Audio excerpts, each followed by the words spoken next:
Ladies and gentlemen, welcome to Mount Carmel Area Silver Bowl, where tonight the Red Tornadoes, the 9-0 undefeated Red Tornadoes, entertain their newest nemesis, Wayne, the Seals of Selinsgrove area, coming in here at 7-2 tonight.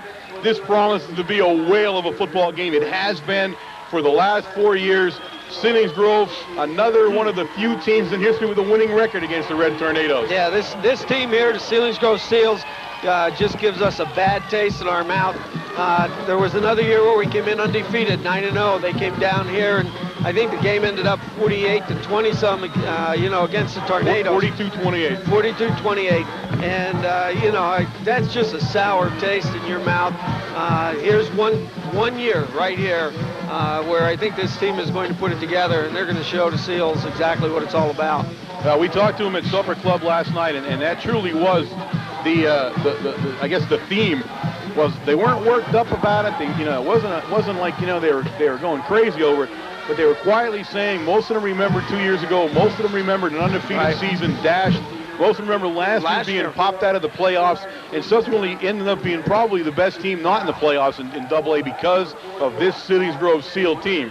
So there's a lot of emotion on this side of the ball right now as far as the Red Tornadoes are concerned. On the other side of the ball, they would dearly love to wreck another undefeated season. I mean, they're going to be their incentive here. It looks like they will miss district play. 2 losses in AAA in District 4 does not get you into the districts, unfortunately. It's not its own district, it's a sub-district, which moves people around a little bit. So they will not qualify. They will qualify, it looks like, for the Eastern Conference. But I know they've got to be disappointed a little bit, as we were last year when we went in, yes, to the Eastern Conference to the district. So they think they have something to prove here, and they'd certainly like to end this season by proving they can beat, the top AA school in Pennsylvania right now. So what do they have to lose? They have nothing to lose on this game, So I expect everything to come out of the playbook from the Seals. Great game, both offensively and defensively. Yeah. So I think we're gonna see a good game. They got some good guys. Browse, one of the guys you want to watch here. Moore is the other guy you want to pay attention to, as he's in that backfield also, number 41. Yeah, Moore. Is, Moore. They're too hard running. They're more of a Brown, the way I understand it. Hard-nosed, straight dive type people. That's the way they run their offense. They do not have anybody, as we remember in the last 3 years, in the way of Lawver to pull them out of the hole. There was an excellent athlete coming out of that school district. All right, it's a cold night, as you know. The coldest football night so far this season. You see snow on the sidelines. The field was covered with snow yesterday. They shoveled it off. I was out on the field with Wayne earlier, and the field is not in great condition. The field is very wet. It has held water here. You kind of, fooled around a little bit today, raining on and off. So it's not the best condition, but certainly nothing compared to what we were seeing last week at a Danville stadium that was really not even a stadium, to tell you the truth. And I feel bad a little bit. It's a stadium that so many people in the community worked hard to put together, and to see it destroyed like that on a rainy night like that was just horrible to see. They're going to have to redo the entire field up there to get it back to spec for next year. But let's focus on what we got here. Shinsky's going to tee this thing up, and very shortly we're going to be playing football here. The Red Tornadoes looking for an undefeated season here and a springboard into District 4 2A playoffs. Shinsky lets it go, and it's a high kick, and it's long. It's going down to Browse down there. He takes it at the 3-yard line. I'm sorry, Browse. Browse takes it up to the 30, or he's brought down by Matsura, number 21 there. Matsura making a nice open field tackle, especially with the blocker right on top of him to bring Browse down on about the 31-yard line. Now, this is a big group of kids here. You're talking 300, 284, 256, 264, 308. This is, as usual, a big Selinsgrove squad. This is a rather large AAA school. When you look at their size, their population in the school, it's a big 3A school, so they bring a lot of kids into the mix here. Goes back to Browse, and Browse is trying to get around the end at the Selinsgrove side, and he gets some nice yardage there as he goes along the Selinsgrove sideline. They'll mark him up finally. Let's see where he stands, right about the 40-yard line. He's going to be short a yard. It'll be a 9-yard pickup on the play. It'll be 2nd down and 1 for the Seals. Seals kicking it to the outside on the pitch, pulling the two guards, basically like a student body going in one direction. Number 10, Pope, is the quarterback for the Seals. And this time we're going right up the middle, and this time they did not get it. That was big Randy Swank. He puts Browse down for a yard loss on the play. The Seals back up a yard, and now it's 3rd and 2. A big hit by Swank as he comes right up the middle and nails Browse. That time he actually took the blocker on him and everything, and then he took the ball carrier down. So he had himself a head of steam coming through the middle there. All right, 3rd down now, and we're going to say 3rd down now in a long one, almost 2, as we fake up the middle, and they're going to pick up the 1st down and then some, as he faked the pitch and went inside with the fullback, or at least the fullback in that formation, and that's going to be 41 more. Now, 41 is limping. He got hurt on the opening kickoff, and he is noticeably limping in the last couple of plays, so we'll wait and see how that shapes up, as he is an integral part of this Seal offense. Moore's lining up as the fullback, and you got Browse, the big guy, 18, as the tailback, with Pope in front taking the snap, and it goes to Browse, and this time Browse is going nowhere. Greco's down at the bottom of the pile down there, and we'll see along with Brown, 39. He'll pick up a yard in the play. It'll bring up 2nd down and 9. Seals are having a lot more success here, running to the outside a little bit, or a misdirection play like they did, fake pitch, straight dive. When they come in straight, it's man-to-man blocking in the line, and we're controlling the center of the line at that point. All right, this time he lines Pope outside, brings the guy in motion. He's got Moore as the only guy in the backfield. We're going to give it to Browse, and Browse gets inside the end, and Browse is going to pick up the 1st down and then some. About a 12-yard pickup in the Mount Carmel area territory at the Mount Carmel area 41-yard line, and the Seals are moving offensively, Wayne. Yeah, well, they've seen a little bit of weakness either on the outside corners, and big kids. Now you have some bigger people pulling and blocking now that we haven't seen all season long. Makes a little bit of a difference on the defensive side of the ball. This time we go to Browse. Moore's leading them. Browse is going to pick up some yardage on the play. He gets down to the Red Tornado 35-yard line. It's a gain of 6 on the play. It'll be 2nd down and 4, as they are moving methodically down the field on their opening touch of the ball. Yeah, that's their bread and butter, just straight dive plays on either side. You have a fake pitch going one way, and you got Browse taking it up off tackle or off guard, either to the left or to the right. You got some trap blocking down inside on the offensive line, and it's they're picking up 5 yards. Moore, the fullback, and he's wrapped up immediately down there. Again, that's Swank. Swank is sealing that side of the line in the inside.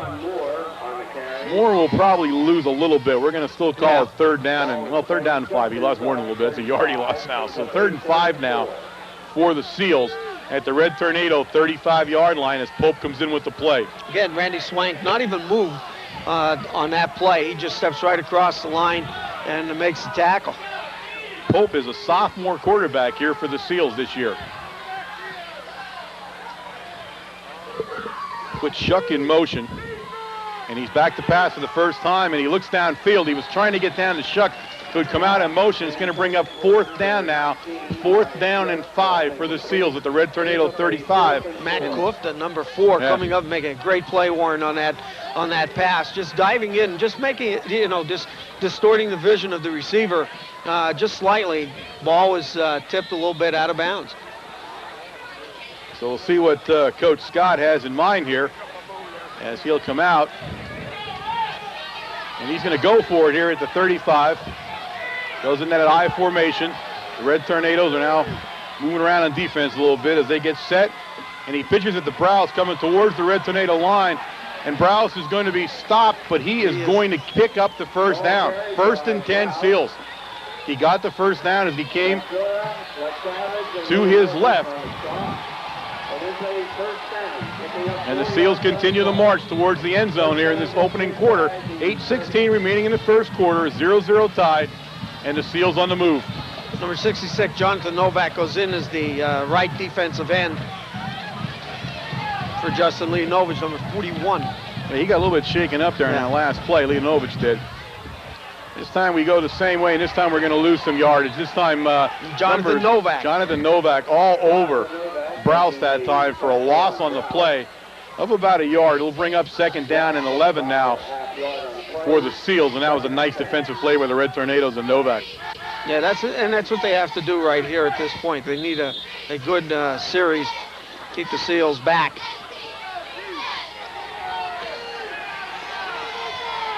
Now a split backfield for Pope. And the option play, and that's going no place. Flag down on top of everything else. Another loss on the play, another yard or so loss. So it's going to be worse than that when that flag is sorted out. It was thrown right in the Selinsgrove line at the Red Tornado 35-yard line, and that'll go against the Seals as a holding call is called. So the Seals now backed up on 2 offensive plays in a row by the Red Tornado defense. Yeah, you take a look here. The quarterback wasn't aggressive enough with the ball as he was coming down the line towards Buggy, the defensive end.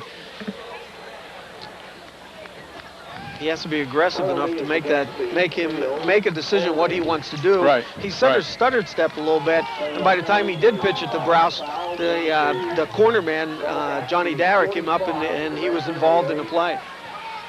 2nd down is 25. All right, it's going to bring up a 2nd down and 25 now for the Seals. The ball back at the Red Tornado 45-yard line. So a big penalty here against the Seals, and they come out in I formation. Timeout on the field. The referee's calling a timeout, and I'm not sure what he's looking at there. They're going to have a talk among each other. They're not sure they put it in the right spot, to tell you the truth. Yeah, I know. That's exactly what they're doing. They're not sure they marked the penalty off right as he was looking at it there when he got set up, and now they agree that it is in the right spot, and now he calls time back in, and Pope will get back in that huddle. And a little bit of indecision there as far as where they ended up with the penalty on that one. All right, Pope brings him up.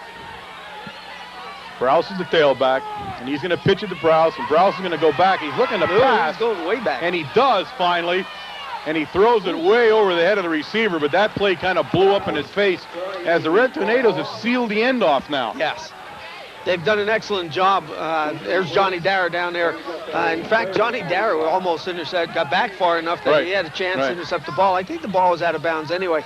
But you're correct, Warren. We're starting to put pressure on the ends, making some penetration into the backfield for Selinsgrove, which is definitely making some havoc back there on the blocking schemes. All right, 3rd and 25, and actually you're seeing the same play that Danville ran in the 4th quarter last week. That same play for some success around the end. Now, that was a little different situation as the Red Tornadoes were more in a prevent than they were anything, but the Seals imitating what was successful for the Iron as Pope drops straight back, looks downfield, and he's throwing all the way downfield, and he had a guy, but he was out of bounds. Darrow was on the coverage down there. It'll bring up a 4th and 25, and now the Seals will come in and kick the ball and try to pin the Red Tornadoes deep in their own territory. And that's what the Tornadoes needed. There's a boost in the arm right there defensively. You know, you got a team coming out like the Seals, you know, that are jacked up for the game. They drive all the way down, but now all of a sudden you have a great defensive stop, 4th and 25 to go. All right. They're going to go back to kick here. He's going to end up kicking from about his 47 or 48-yard line when he's all said and done. Nice kick. He heads it in like Cabbage's direction, who fair catches it down at the 17-yard line, where it's 1st and 10 Red Tornadoes, and their first touch of the football here in this football game at 6:27 of the 1st quarter. I did see Leonovich go back into the football game on that last play, so yeah, another thing okay. For everybody to pay attention, number 79, John Skinner, is now back in the lineup at the right tackle position. It's great to see him back. Shinsky goes back to pass immediately, and he gets Wargo.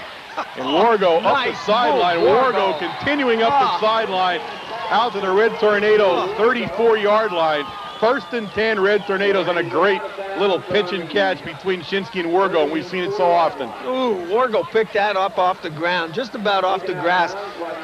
Great hands by Wargo, but not only that, great feet to stay in bounds on about the 25-yard line, pick up an extra 7 yards on the reception.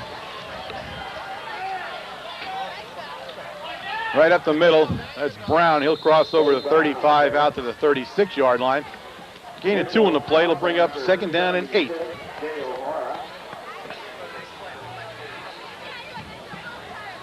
Red Tornadoes are a diverse offense. Well, let's say that.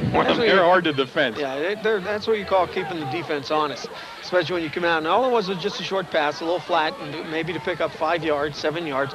You pick up the first down and an extra 5 or 10 on top of that, yeah.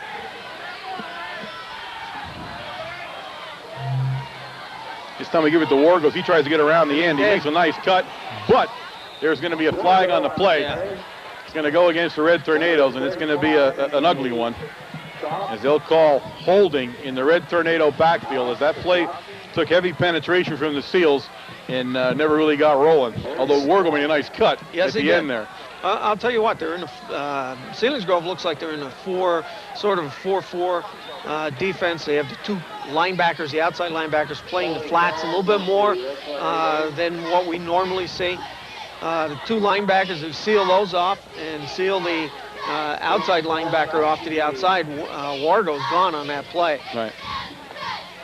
2nd down now, and let's see, got 10, it's 20 or 21. It looks like Ashinsky now right up the middle, and that's Ledkavich, and he's got himself ahead of steam.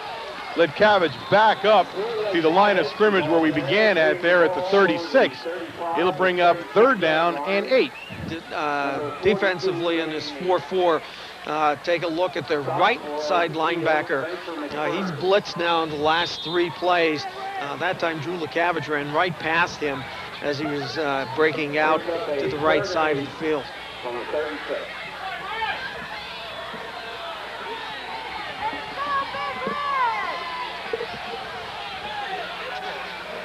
Ashinsky in a shotgun, low center pass, gets past him, he's standing up, he gets away.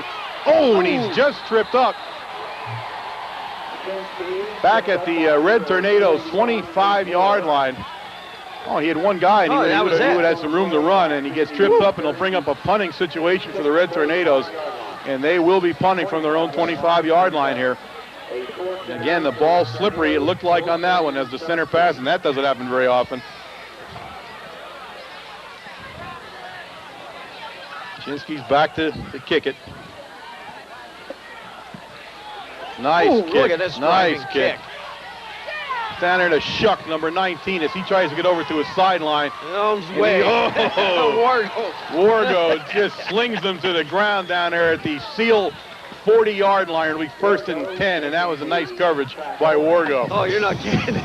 He tried to get to the outside. Wargo got the line of sight on him and cut the field down, slow but sure, and made a great tackle over on their side.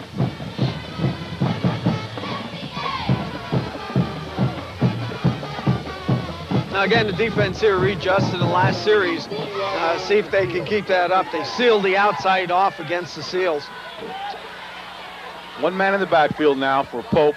He puts Browse in motion, and he's looking to go to Browse as he spins out. He's under trouble, still under pressure. Now he's under big pressure. That's a big loss, as finally Greco puts the finishing touches on a big sack. Leonovich actually caused the first problem for him. Leonovich, but take a look at Mike Lashinsky right here, number 45 coming through. That kicked him into Leonovich. No one was open in that defensive backfield. They were well covering the Seals. Yes. And the Seals take a big loss on a play. It is 2nd down now and 17 for the Selinsgrove Seals.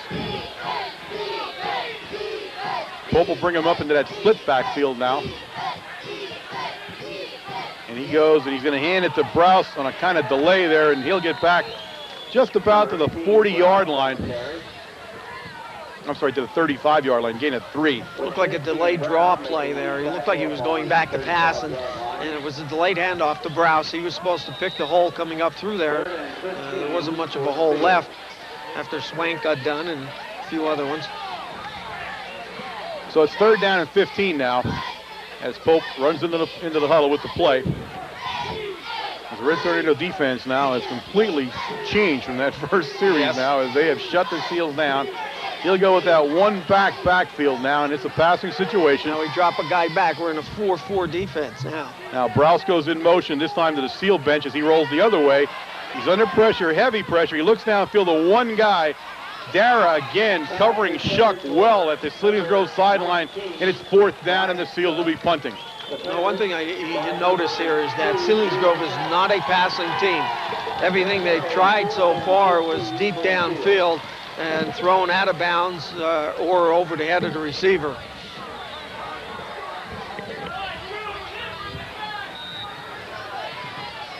Cabbage and Wargo deep for the Red Tornadoes. Number 23, that's Zach Lentis. He's the kicker.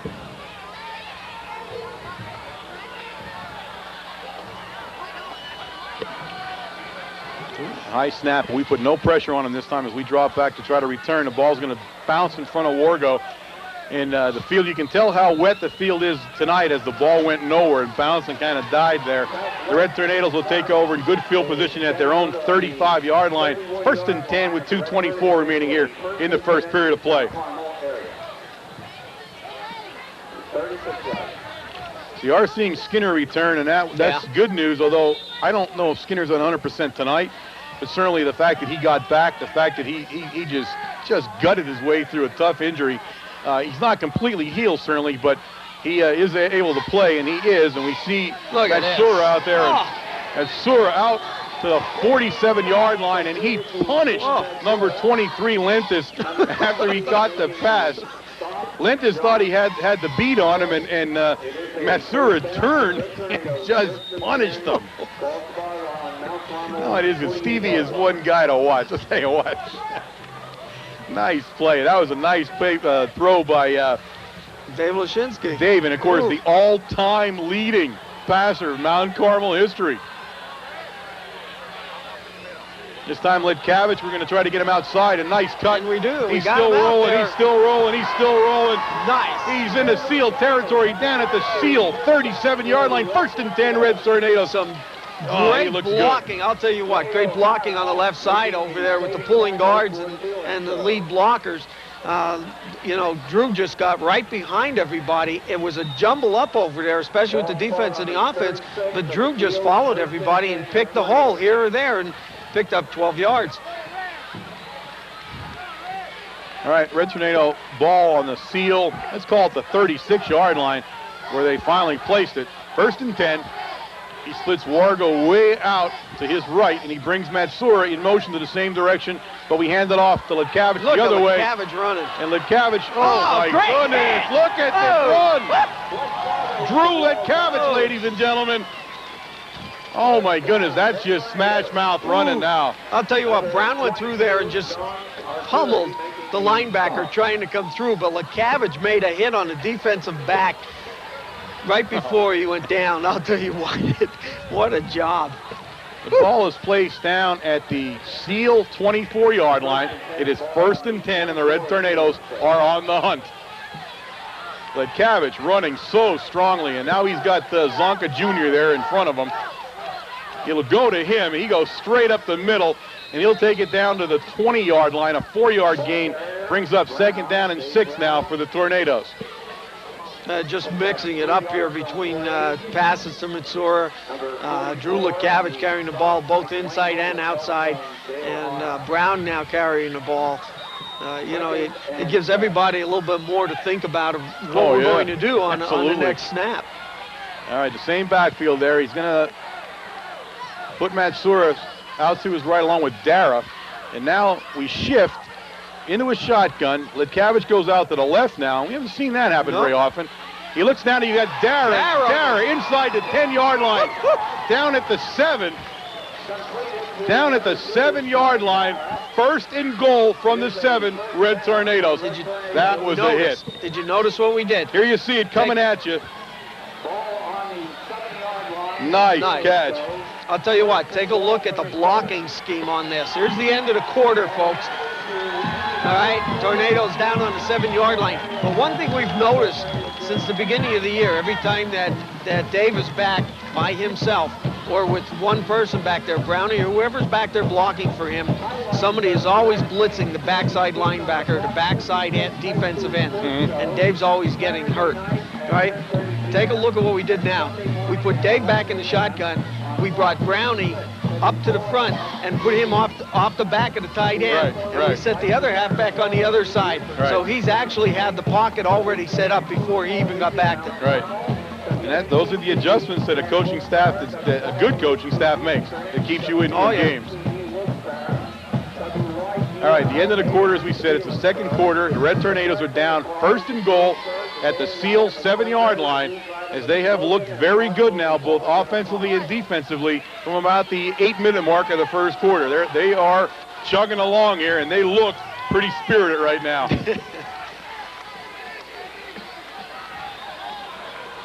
You can see the field being chewed up a little bit in the middle, folks. And that's an unfortunate moment in time for this field, as it didn't have a chance with the tough weather to get rolling. But it's held up fairly well. And they're in the place now, down in the goal lines down there, where there is still some snow on the ground. It's cold. It's dipping down into the 30s certainly now. But the field is, I don't think the field is going to be any kind of part of the equation, I guess, tonight. They're both okay with it. It's just going to get those uniforms muddied up a little bit. Time we go to Ledkavich. He cuts it up the middle. Ledkavich down over the 5-yard line, down to the 4-yard line, where it's 2nd and goal from the 4 Red Tornadoes. Drew looks much, much better in the last couple of weeks that he's back there. He's starting to get used to that, I think he's just getting used position, to it, and that's what it is. You know, never been back there before, behind Zonka himself, you know, running over people. And what you see now is Drew is actually putting his hand on Brownie's back, and he's actually feeling in what direction he is going. He goes to the left, Drew's going to the right. You know, Brownie goes to the right, he's cutting back to the left. All right, Lashinsky, number 45, into that fullback spot as they go into a full house backfield. And it goes to Matsouras. He tries to cut, and Matsouras, touchdown! A 4-yard run by Stevie Matsoura, and the Red Tornadoes draw first blood here tonight. 6-0 at the 11-13 mark of the second quarter and ladies and gentlemen, there he is. Matt Kufta returns to the lineup in the kicking duties tonight. He puts it up, and it is no good as he bounced it off the goalpost. Angel Scents Flower and Gift Shop, 45 East 4th Street, Mount Carmel, is the perfect choice for fresh or silk flower arrangements and bouquets for all occasions. For weddings, showers, or any celebration, Angel Scents can custom design decor to complement any room and help make your event elegant and memorable. Searching for a unique item for that special someone? Angel Scents offers a variety of bath and body oils, candles, including perpetuals, seasonal and holiday decorations, collectible plush, fruit, gourmet, and gift baskets, and much more. Stop in and see all that Angel Scents has to offer, or phone us at 339-6368.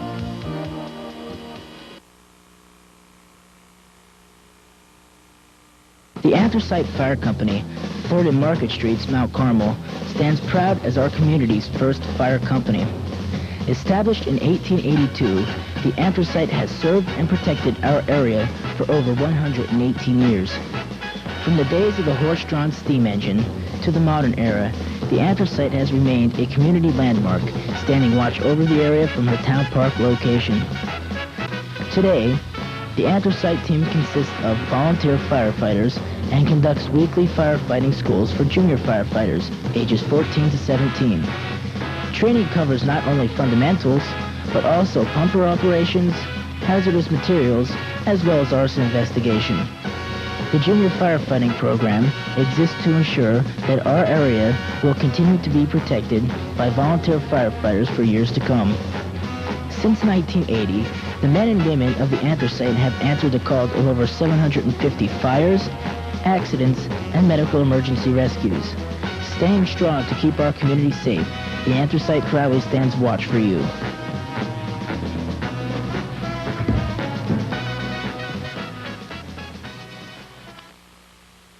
All right, Shinsky's going to kick it off, and he's looking to kick it off down here to Shuck, number 19, for Browse, number 18. It's going to hit short.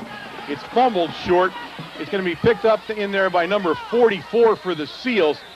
Mike Lengel, sophomore, and he'll take it up to the Seal 33-yard line where it's 1st and 10, Selinsgrove. Yeah, 55 Dan Evans getting up and making the tackle. Steve Mansur and Dan Evans making the stop. 1st and 10. All right, we'll see how the Seals respond here now. Down 6-0 as Pope comes into the lineup. I think Pope's having a little bit of difficulty, with the amount of pressure that he's now getting. You take a look, he's getting jittery feet, both, handing the ball off, his option plays, his passes. All right, he's going to hand it to Browse, and Browse is in kind of trouble there. He makes a nice move on Buggy, and he'll take it up to about the 39-yard line. He'll pick up 6 yards on the play. It'll be 2nd down and 4, and we had it well defended that time. He just slipped by. You can see, although he's a big guy, and you're looking at it, and I say a big guy, he's a 6'4", 203-pound back. He has some nifty moves there. It's sort of a strange play. It looked like the fake handoff going to the left, and he sort of came from his left-hand position back. It was a misdirection play, came back to the right side. All right, Pope brings them up into a split backfield now, Moore and Browse. And he's back to pass, and I'm not sure what this play is. He was looking. And I don't know where that was going. That's a flag. Nobody there. I mean, he went, if he was going to do that, he had to go the other way. He turned to the wrong direction. He had no receiver in that pattern at all to our sideline. That time, if you take a look at that play, that was supposed to be sort of a screen pass. I thought that's what it was. Look at Browse going over to the left. He's in trouble there. Yep. And he just wings it away. So it's intentional grounding on the Seals. Not a play you see very often in high school, but clearly no one near the ball where he threw it at. And the reason he threw it was because Swank was threatening his life. Yeah. So I don't blame him for throwing it, but it's going to bring up a 3rd down now. That's a loss of down on the play, and it's 3rd and 16 now. Yeah, that was a screen play set up to the left side, and you have to give it to the defensive line. They held up on their blocks and their penetration there, and just well, they were all everything standing up. right where the pass was supposed to go. He had nowhere to go. He'll pitch it to Browse, and this time it's a straight run by Browse as he picks his way, and he's going to finally be brought down. A big hit right at the original line of scrimmage by the Red Tornadoes. Let me see. You had Greco's one of them getting off the pile, Brown getting off that pile, and Matsura. So the Seals now again force the punt here as the Red Tornadoes defense has lived up to its name. Yeah. The Red Death defense is all over the Seals at the moment. And of course the Red Thunder, that's going to be the Red Thunder and Lightning offense, to tell you the truth, because you got Thunder coming out of those 2 fullbacks all the time. You got Lightning coming out of Lekavich, and of course Lightning strikes from Shinsky. So it's the Thunder and Lightning offense and the Red Death defense. But they are clicking on all cylinders so far tonight. As Lentis lets it go, and he's going to get it down there to Wargo, who fair catches it at the Red Tornado 38-yard line where it's 1st and 10. And again, good field position for the Red Tornadoes. Yeah, and I'll tell you what, the specialty teams here doing an excellent job. The field is not in that great a shape, and what they want to do here is they want to catch the ball, and he's fair catching it, and that's all we're asking him to do. Right. In fact, in the last punt, it was a short punt. It hit the ground, and Wargo actually had enough sense to back away from the ball. Yeah. Didn't even try to get near it. You're not sure where it's going to bounce. Also, in a field like the turf is torn up, there's clumps of field out there in the middle. That's where it's the worst right now. So you got to be a little careful. You're right. Shinsky back to pass, a great fake. He goes down the middle, and there's Matsura. Matsura makes a nifty move down there and continues to. What? Stevie! Down to the 31-yard line of the Seals. I'll tell you what, great play call. Take a look. Dave Shinsky makes a great fake right to Drew Look how much Lekavich. time he has. Yep. Oh my goodness! Look at Stevie there to run with it. That's a well-designed play, and Shinsky was perfect with the fake. Perfect.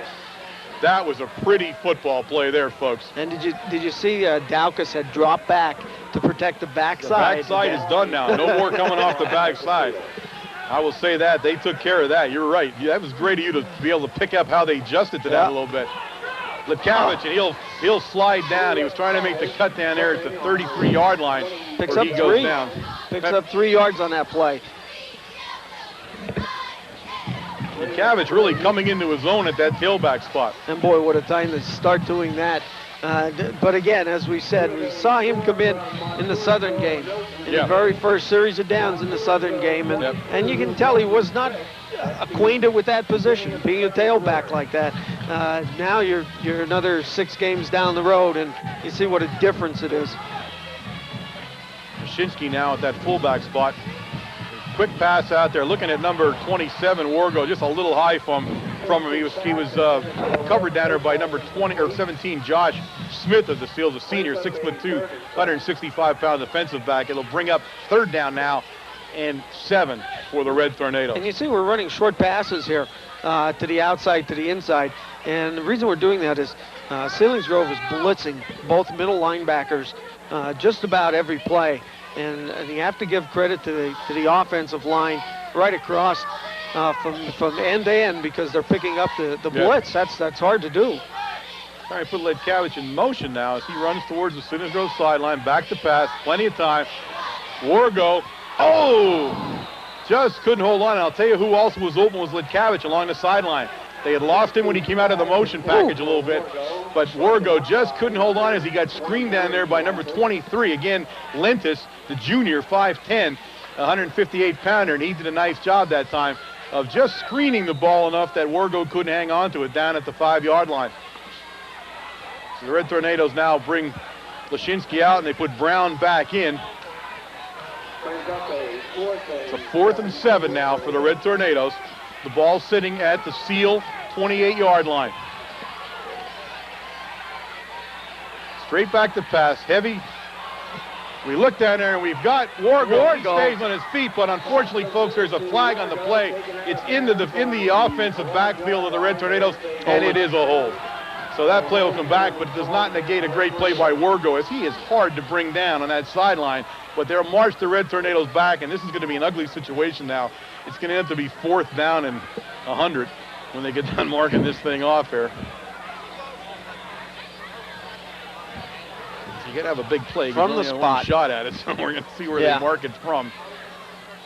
But it's going to bring up 4th and very long as he walks all the way back to the Seal 43-yard line. Now we're going to punt the ball. It's a good move now. We punt on 4th down and try to pin them down deep. They have been able to do nothing on offense since the first series of downs here in this football game, as the Red Tornado defense has come alive here and stopped them dead from about midway in the first quarter on down. So Shinsky will punt it down there. He's got Shuck as one guy, and 81, who isn't on the roster, naturally, as the other guy. Ball's going to hit down, and they're going to wait. Let it, right there at the 15-yard line, it's down. So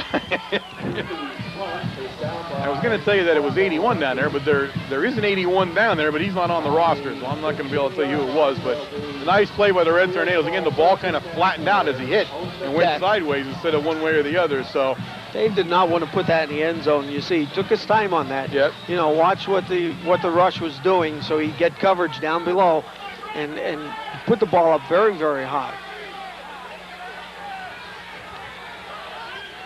One guy in the backfield now behind Pope, and he will hand it to him, and that's Moore. Great play by Greco. Stopped dead by Rich Greco. Rick Greco. Rich Greco's his dad. Rick stops him dead down there. Wow. Great play. It'll bring up a 2nd down and 8 for the Seals. Boy, you see Rick Greco just reaching out with his hand and actually stopped the runner in his tracks. Enough time, just gave enough time for Mike Lashinsky to come up to finish him off. But great play that time defensively. All right, 2nd down. We'll cut a long 7, to tell you the truth. Not quite 8, but a long 7 for the Seals. Now he's back in that I formation with Browse in the tailback. He brings Shuck in motion, and he's going to pitch it to Browse. And Browse got some room as he made the turn there. We had some holding going on down there along the turn there, but Browse will pick up some yardage out to the, let's see where they finally place him out there, because they went out of bounds somewhere where they're not standing. He looks like on about the 23-yard line that he went out. All right. Why is one guy, why are they standing in a different spot, though? Let me first see where he stepped out. You have to watch. Yeah. Well, I am, but these guys are talking down here. They haven't made the decision where to put the ball yet.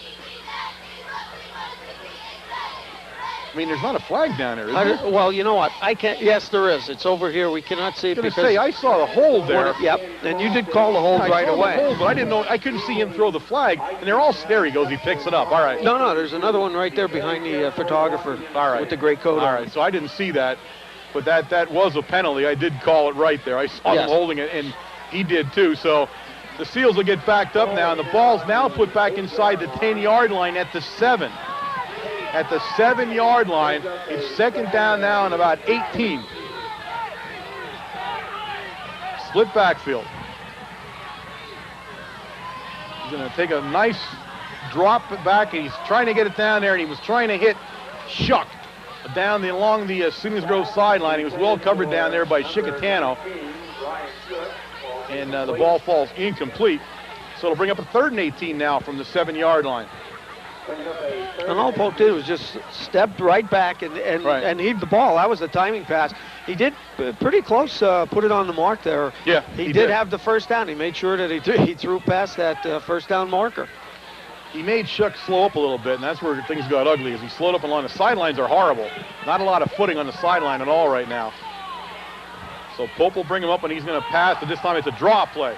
And it's a draw play with a flag down. Almost immediately, a flag flew into the backfield. It'll be holding against the Seals.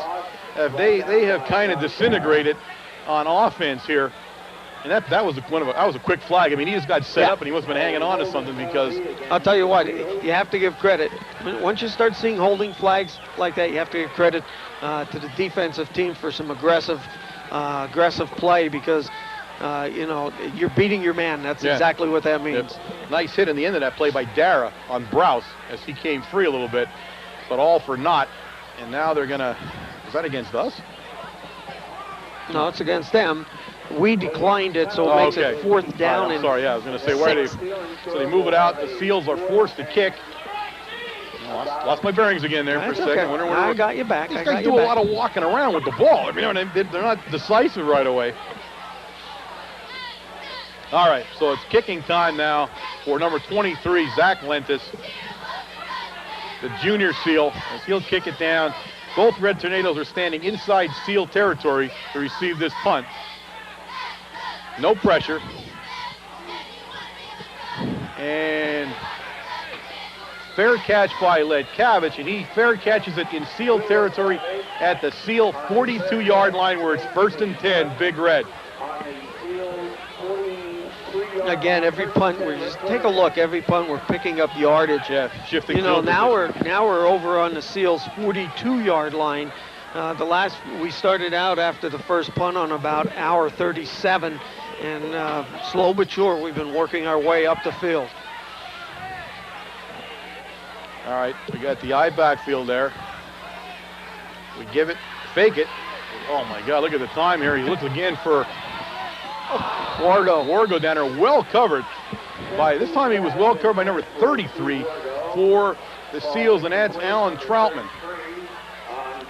Did you see the amount of time Dave had 23, back there? 23. That's Lentis. I'm sorry. That's his old nemesis, Lentis, not Troutman. Lentis on the coverage. He's had some nice coverage on Wargo. He's read the playbook and studied the films a little bit there.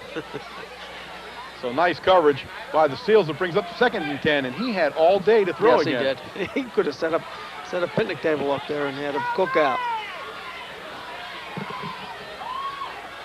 This time we'll go up the middle with Ledkavich. He'll take it over the 40-yard line down to the Seal 39-yard line. Pick up a 4 on the play. It'll bring up 3rd down and 6.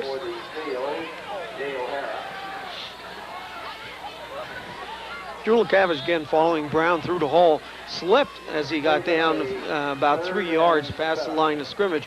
And again, it shows you there's a lot of ice on the field that you can't see, in different spots. Along with that snow that's been laying there, we had that heavy rain last week, which, probably not. It hasn't recovered from that hard rain last week. The sun hasn't been out much. Another lot of time. Oh, he throws it right to Browse. Browse on the interception. He didn't see him standing there. Throws it right at Browse, and Browse intercepts the pass on the Seal 41-yard line. 1st and 10 Seals. And I'll tell you, he had a nice place set up there. He just never saw Browse get in his way there.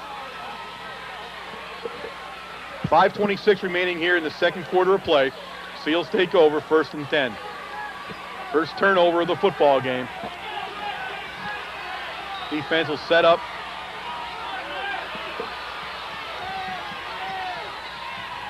Now we jump into a 4 defense. He's back to pass. A nice fake this time. And trying to get to Browse. Browse was probably not the guy who would have went through No. the tape. The truth. He had a whole pack of people, including Matsura. Matsura was there. who was, Mike Lashinsky was right there in the area. So, and we had it well covered. I don't know whether we read pass automatically, but we jumped into a 4 and dropped Lee Novich back into coverage a little bit. So we picked up an extra man there. 2nd and 10 now for the Seals.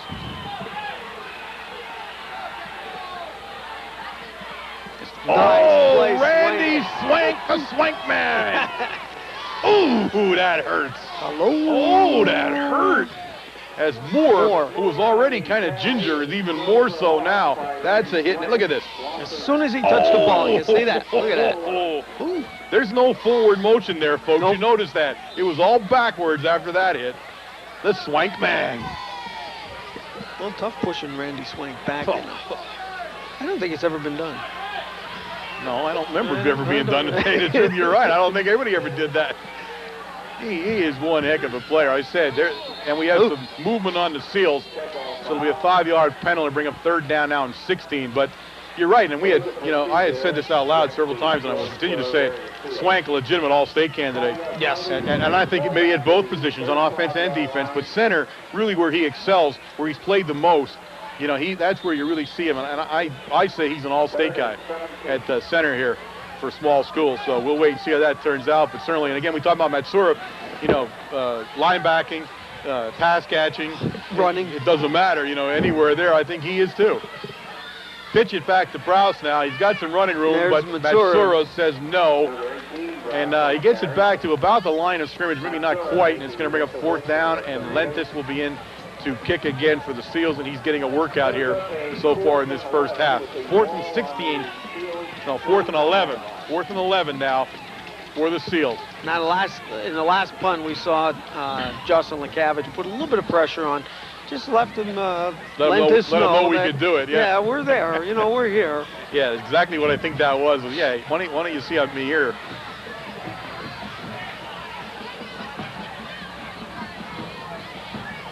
Red Tornadoes have not really rushed the punter much, and he gets off a... Why can't you... Just dies again. It hits down at the Red Tornado 45-yard line where it's 1st and 10, and he got it off the edge of his foot there. And Jonathan Novak came up through the center that time. We did have Lee Novich come in, and the back sort of kicked Lee Novich to the outside, and Jonathan Novak comes up through the center, and I think that sort of took a little bit of the ball and watching John, and I'll tell you what, that's all you need with the punter to put it on the side of his foot. Because Lentis, a good punter, he's punted well tonight, but that's not his best effort as the Red Tornadoes will take over 1st and 10. This time we go to Lekavich. He follows Brown's block, great block, and a flag down again. And now it seems that every play a flag goes down. It's a great block by Brown. Springs Lekavich, but this will almost assuredly come back as a hold. And this guy has a very sharp eye for holes, apparently, on both sides. I'm not just saying us. But the flag's now all over the field here all of a sudden. So the Red Tornadoes will be marched back. A holding penalty against the Red Tornadoes on the 45-yard line. Ball is placed on the 35. Shinsky will trot in with the play from Coach Brennan. First and 20.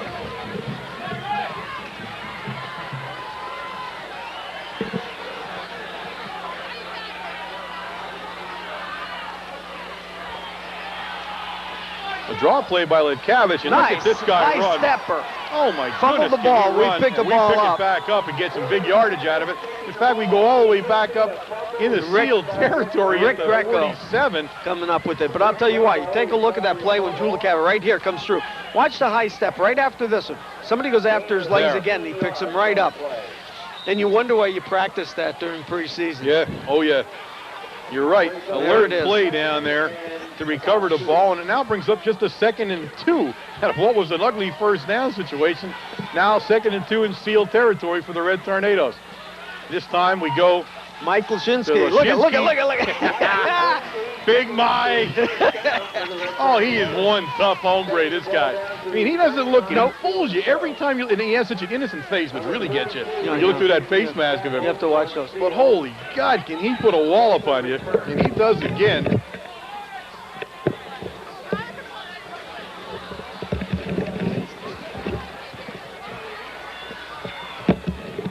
All right, it's 1st and 10.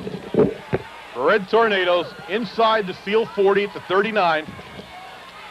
Pitch to LeCavich along the sideline. He chooses his way, and he keeps on churning all the way down to the 30-yard line. It'll bring up 2nd down and 1 for the Red Tornadoes. LeCavich now running roughshod over the Seals. Yeah, LeCavich is now starting to learn that as he gets the ball, as soon as he sees the hole, he explodes through it, and that's what he needed at the beginning of the season. He's learned it very quickly as only a sophomore. But I'll tell you what, explodes through and then picks a hole once he gets down. He has some great sight on the field. Yes, he does. Which some runners have difficulty with. But great leg strength is really what seems to be separating him. All right, Shinsky back to pass now. He's had all day. He slips, picks himself back up, wings it back down, and he's threw into a crowd that time.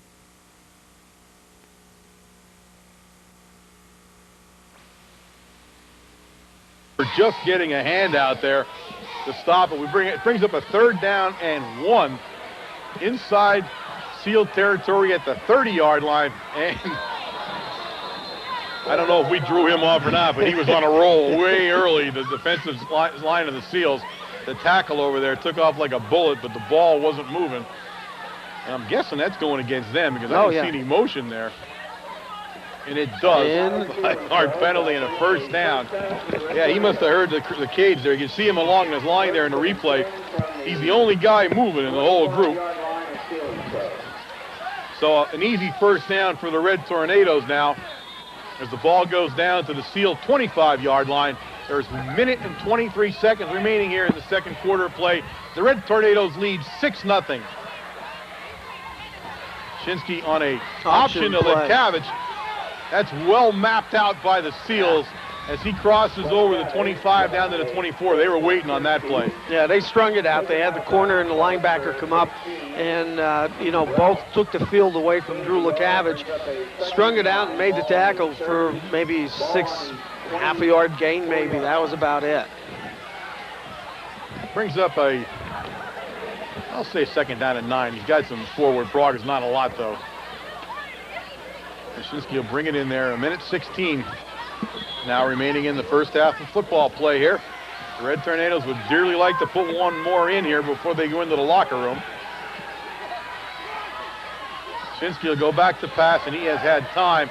This time he's got LeCavich. Oh, look at this. Way out there by himself, and LeCavich all the way down to the 10-yard line. He fought. And out of bounds. He fought to get out of bounds. That saves a timeout, kills the clock. Although he did have the 1st down. Look at the play.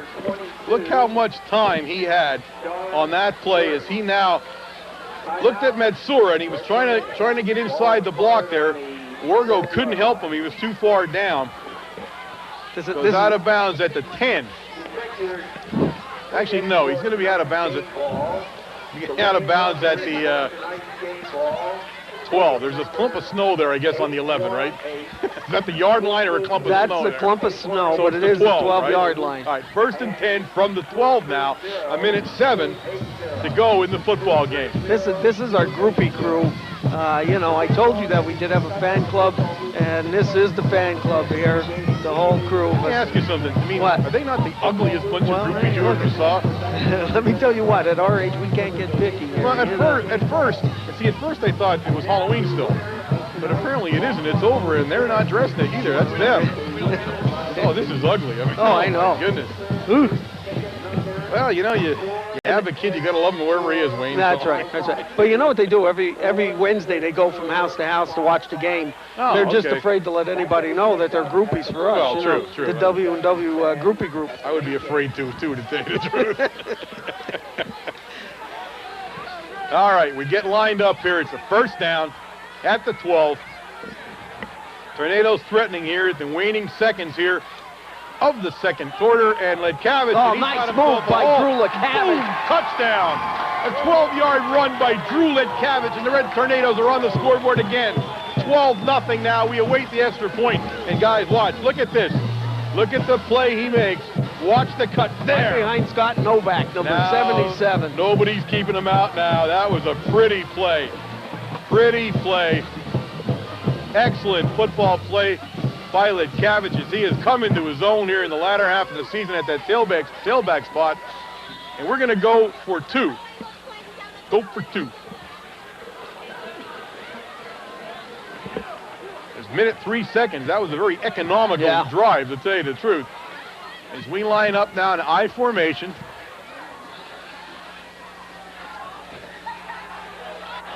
Nice play by the Seals that time. We tried to hit the tight end, and they blocked it. So the Red Tornadoes will remain 12 points up over the Seals, 12-0 here, and they will be kicking off here with a minute 3 remaining, and that's what they wanted to go into halftime with, and that's what they got, Wayne. It's a great drive, I'll tell you what. Some great play calling down there. Great blocking by the offensive line. Drew Ledkavich, again, picking his hole, watching the field. His great field perception as we see him carrying the ball here in this game. Something that, we haven't seen. Well, last week it was a little more difficult last week. Number one, we weren't broadcasting, so it was a little difficult for us to see. And in that mud pit over there. But Drew Ledkavich, again, with the punt return. He was over 100 yards rushing in the first half. 117 yards he had on the game. And the great play was the punt return that he had all the way down to the 2-yard line. All right, Shinsky tees it up and lets it rip, and he puts it on the ground this time.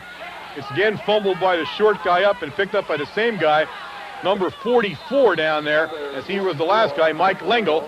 He takes it up to the 45-yard line, and Seals where it's 1st and 10, under a minute of play now. All right, the Seals bring it up 1st and 10. Pope leaves Moore in the backfield behind him, gets everybody else out, split. And he's going to look over there. And he got Browse, kind of short it to Browse. Browse had a hard time trying to slow up and get it. And he'll pick up only about 3 yards on the play. It'll bring up 2nd down and 7. And the Seals have called timeout. I thought they would have called time a little bit quicker than that. They lost about 5 seconds at least on that play. That's a play where he lined up that time. We saw everybody go out to his left. They had 3 guys out to his left, and Browse just an underneath kind of pass where you hope to get him loose, but he didn't need to be tackled because he got it so short-armed to him that he fell down trying to catch it. So not the way they diagrammed. And again, the Seal offense has been completely bottled up by the Red Tornadoes here in this first half of play, and they're playing as tough as we have seen them all season. And of course, the incentive here is, as we said in the beginning, an undefeated season. The first one since '98. And I said, even at Mount Carmel area, undefeated seasons are a special moment. So they are playing for that right now, and of course, tuning themselves up for District 4 playoff action here at the Silver Bowl in 2 days' time. That's what's really nice, is that it comes back to the Silver Bowl, something we haven't seen in a couple of years. You got that home field advantage, and that's always a plus. Now, you guys will know who we're playing by the time you see this. It's still kind of up in the air about what everybody's doing tonight as we broadcast, but we'll see who that is. Pope back to pass again. This time he had a lot of time, but no one to throw it to, and now he looks downfield, and it's going to be intercepted by Damian Chicatano. An interception down at the Seal 20-yard line. 1st and 10, Red Tornadoes, and he read that ball all the way. All the way. You see it coming down. He had plenty of time to pick his receiver, but you see it wobbled. He didn't get everything on, and again, I think the ball is wet and muddy, and he just got off a poor pass there. He had some pressure from the inside, kicked him out of the pocket to the left, and he was trying to throw that thing without planting his feet. I mean, you got to remember, first of all, he's not the biggest guy. He's only 5'11". That's the first problem there. That was the big drawback all season long, is because, number one, the size of his own line being very, very large. He's having a difficult time looking over his own line, let alone our defensive line. Ooh, Drew Ledkavich on a draw. Nice play by Ledkavich once again out over the 30-yard line. Enough for the first down. To be 1st and 10 Red Tornadoes, as he really is having his night tonight with the field defense. they can't seem to stop him, and some excellent blocking along that Red Tornado front line. They're trying to decide, and they do at this point. It is a first down. Notice how early I called that. Seconds. 30 seconds remaining in the half. The Red Tornadoes with the ball at the Tornado 32-yard line.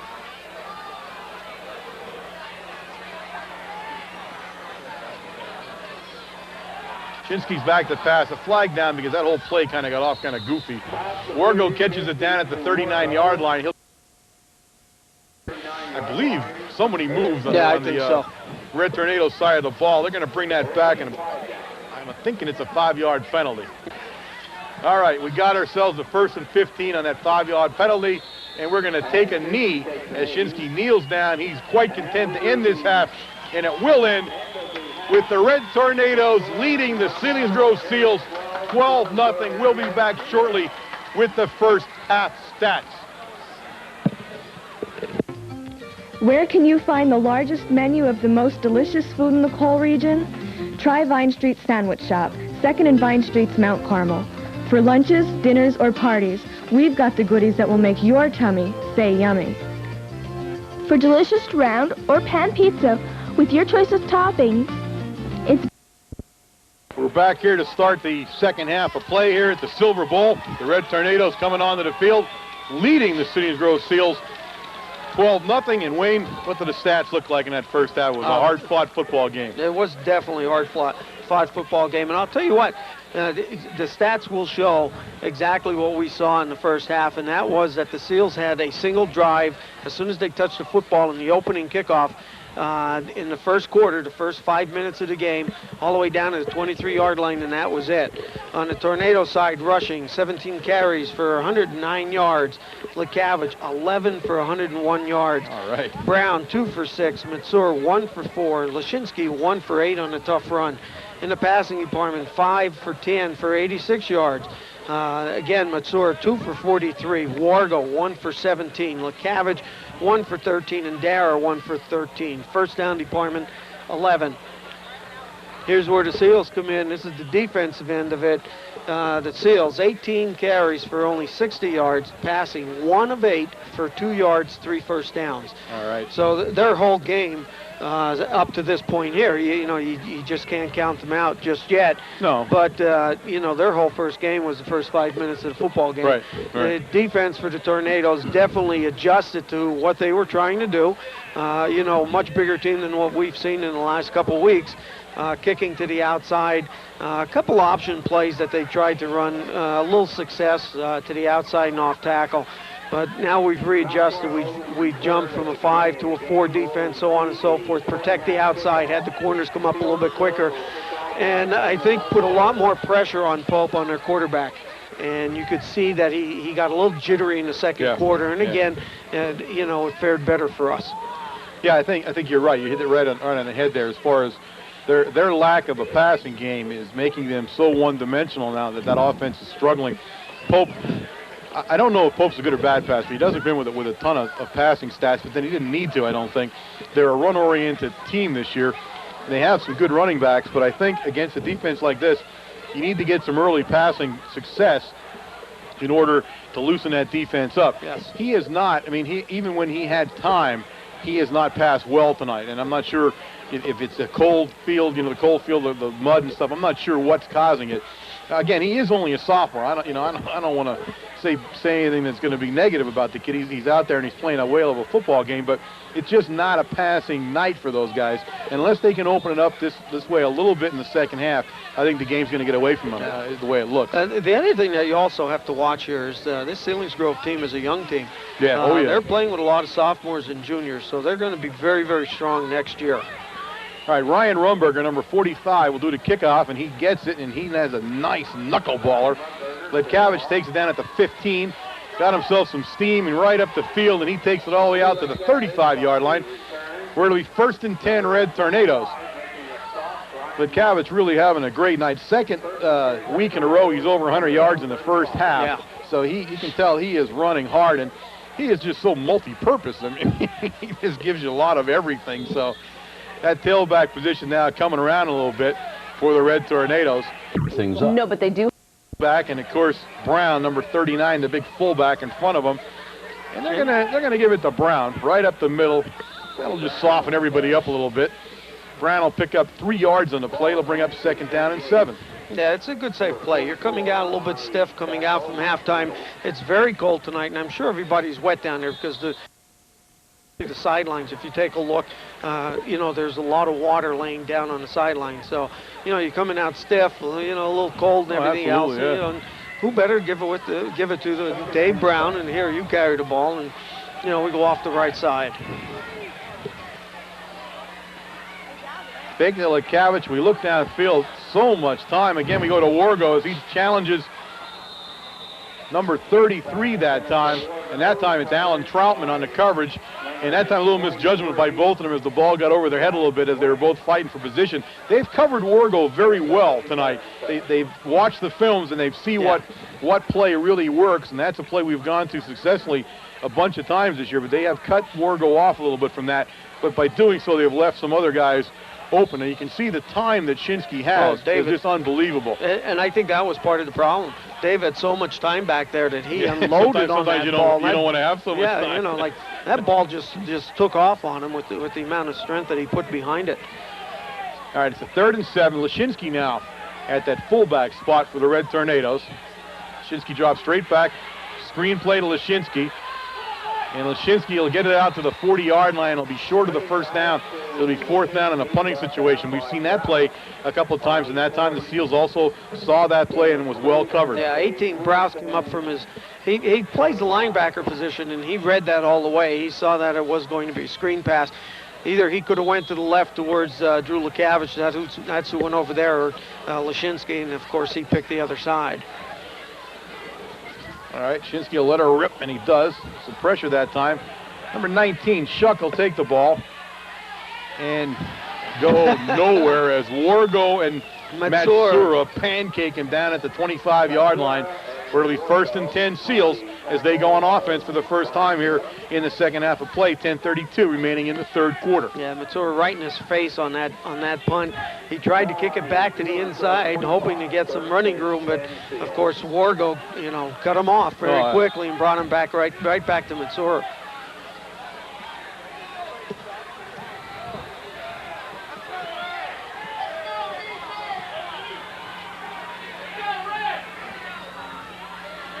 All right, Pope looking to pass, and he options it. And he optioned it to Browse, and unfortunately it got behind Browse. Lekavich is going to hit Browse for a pretty major loss of yardage there. That was an odd-looking play all around that time as I'm not sure what they were looking for there. He's not an option quarterback. He doesn't run it well. Yeah, he doesn't run it very well. He gets a little jittery. He does not run at the defensive end to make him commit himself, and that's what he has to do. Yeah. If the defensive end overcommits himself, then he's going to cut up to the inside and take the run. Right. If not, then the defensive end takes him, then he pitches to Browse, but he's waiting entirely too long on that play. 2nd and 15 now for the Seals on the 5-yard loss, and this time we're going to give it a straight off. He dropped the ball. Pope is then leveled down there by Leonovich. Another loss on the play as the Selinsgrove Seal offense has disintegrated here in the 3rd quarter. The Red Tornado defense all over them. It sort of looked like it was a handoff, a straight dive to Browse, number 18. Yeah. And what happened was between him and Pope, the ball hit Browse and hit the ground automatically, and Pope jumps on it. All right, we got 3rd now and 22. The ball on the Seal 12-yard line as they've steadily marched back here. And they're going to punt as it is. They're punting on 3rd down. Why are we doing that, Wayne? And I mean, they didn't fake it. They just went back and punted. So we'll get the ball in Seal territory as Lekavich makes a nice move on the inside. He'll take it down to the 38-yard line. Why did we punt on 3rd down, Wayne? What would be the thought of that, you think? I have no idea. I mean, it was a straight punt formation. Just they straight punt They didn't fool around with it. They just punted. That's unusual. I mean, that's an unusual play. I mean, unless they thought conditions were so bad down there and they were having so much trouble that maybe just punt it out of there and not take any more chances. But an odd play on the Seal offense as they punt on a 3rd down. Unless they didn't know it was 3rd down. I don't know what it is. But either way, the Red Tornadoes will take over 1st and 10 on the Seal 38 with 8:56 remaining here in the 3rd quarter. Dive play to Lashinsky. He takes it down to about the 35-yard line. A gain of 3 on the play.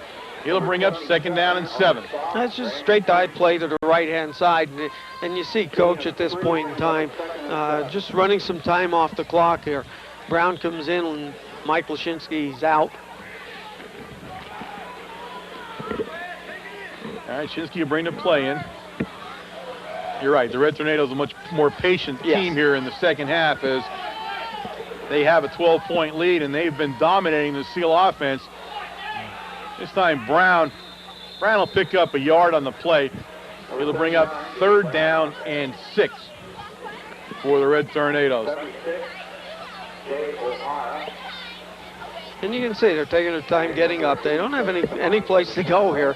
You know, they have a 12-point lead. Defense has done the job. In fact, making the Seals punt on 3rd down is an indication that defensively we're controlling the game here. Yeah, absolutely. I mean, that's the first I've seen that in a long time. I mean, I've seen quick kicks and things like that, but not a straight-out punt formation on 3rd down. Shinsky back to pass. He's got some pressure, and he gets his man. They're going to say no. Down. Wargo, they say it hit the ground as Wargo went down on his knees to try to pick it off there. First time he saw some pressure. Mike Lashinsky was wide open. Take a look at number 45 on the right-hand side. Completely, nobody was around him for 5 yards. Yep, there he is. You see him. You see him. There was a little bit of pressure that came up the middle that time. It's a 4th down and 6 now. The Red Tornadoes are going to go for it. The ball sitting on the Seal 34-yard line. We put Johnny Dara in now, number 3. And Timmy Wargo comes out, number 27. Shinsky goes back to pass. Plenty of time. He gets Mansour, and he got it. A pass is caught, and it's caught for a 1st down. Down at the Seal 24-yard line. 1st and 10, Red Tornadoes on a pretty pass catch by Mansour. There you see it on the replay. Look how high up he goes to get it right along the Red Tornadoes sideline. He was the only guy that could have caught that ball where Dave put it. Dave's been doing a little field work in between plays here on and off. If you notice, he occasionally puts a clump of grass back in. I think he's getting a little money on the side from the grounds crew. Mansour goes in motion now. And we give it to Letkavich. Letkavich pounds his way down to the 21-yard line. Hard run by Letkavich. I'll tell you what, you know, tonight he's showing that he's putting his head down, and he's not afraid to guy. We were talking about this when Jose and I were down there. And, you know, Jose was saying about how hard he's running and how explosive he is going through the holes. And I said the second thing is, you know, for how lanky he is also, he's showing how strong he is by taking on the defensive back once he gets into the open field, you know, to try to pick up that extra yard or two. Yep. All right, 2nd down and 7 now for the Red Tornadoes as they go into a shift here.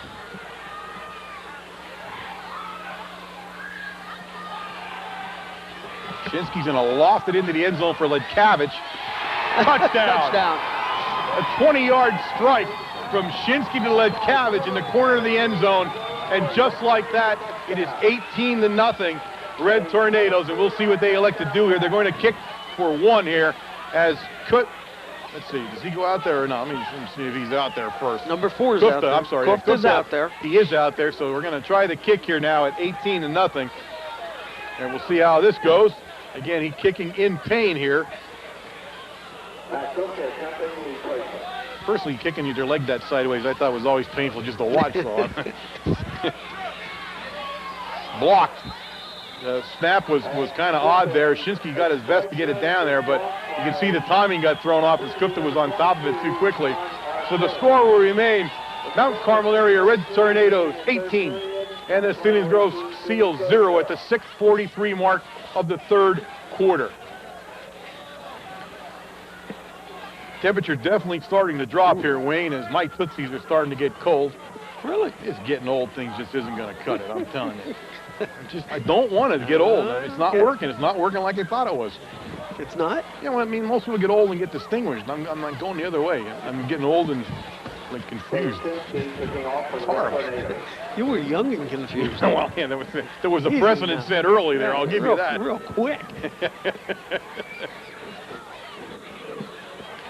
All right, Shinsky will tee this thing up.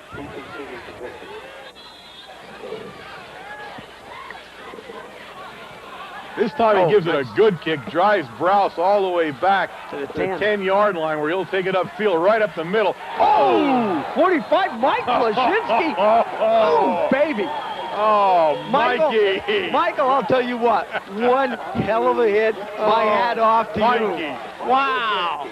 Oh, and Browse will feel that one for time to come as Lashinsky just leveled him. How many times did we say already this year that textbook, look at Mike Lashinsky when you want to see a great tackle. He does it time and time again. Absolutely. That is textbook tackling. Absolutely. All right, ball's on the Seal 27-yard line where it's 1st and 10. Pope brings him up. He has a split backfield. He's going to pass. He looks downfield, and it's up in the air, almost intercepted by Letkavich. And I'll tell you what, the ball came down, the receiver was on his back and caught the ball. All right. Seals get a lucky bounce that time. It's a 1st down, in fact, and they've had few of them here in this football game on a lucky deflection. There you see the ball up in the air. Oh, man, Drew Letkavich just stepped right in, at the last minute, went through his hands and up in the air. So 1st and 10 now for the Seals. Ball at their own 39-yard line. This time we'll give it to Browse, and Browse is going nowhere. Nowhere. We'll give him maybe a yard, a little bit less on the play. It'll bring up 2nd down and 9. And they have Browse's number right now. Well, I think Browse is about the only one that has carried the ball with some success for the Seals tonight. So, well, Moore, and part of what we see with Moore is Moore got hurt on the kickoff. Mm-hmm. Now he stayed in the game, but I don't know. You can even see now he's gimpy. He was never himself again, and I think we neutralized one of their threats when he got hurt. Screen pass, and they got it down there to number 87. That's the I'll tell you who 87 is, but he's not on the roster either. He's the tight end came right out. I mean, we have a roster that stops at 80. So we had 81, we had 83, we had 87 so far. They're not on the thing, so I apologize that I do not know who those players are. I'll tell you what, great recovery by John Dara to come up and make that tackle. You know what? I do. That's Bill Moore, 87. We got a 2nd roster here now. That was Bill Moore. I'm sorry, 87. Pope back to pass again. This time, he gets his man as Chicatano nearly intercepted it. Yes, he did. But the ball in Red Tornado territory now at the Red Tornado 45-yard line where it's 1st and 10, and Chicatano would have had a touchdown if he had been able to get it. I'll tell you what, he made a good move, and that's what you want to see. You want to see an aggressive move by your defensive backs every so often, and that is a good one by Chicatano coming up to try to intercept the ball. He knew he had enough of coverage. There was enough of people around to make a tackle. They only picked up the 1st down. There was no advance on the ball after the catch was made. I should have trusted Phil.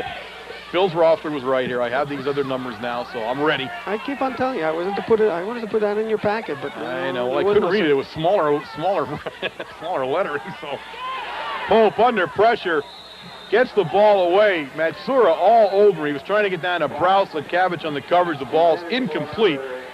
It'll bring up 2nd down and 10. Now at the Red Tornado 45-yard line. That time a lot of pressure by the Red Tornadoes on Pope. Great stunt there on the left-hand side, making a gap for Matsura to blitz up through. And, of course, you saw that he had clear sailing right through. Nobody even touched him as he got to Pope very quickly. All right, Pope will get him lined up here. He's got a split backfield now. Again, back to pass. A lot of time. Look. A lot of time. And this time it's intercepted. It's intercepted. It was batted up in the air, and I think that's Buggy. I'm trying to look here. It is. It's Buggy batted up in the air. Watch on the replay if you see it. He bats it up in the air, and he caught it. So an interception turns back to Seals. Here you see it coming. Look at the time he has. And then he makes the decision. Again, this is a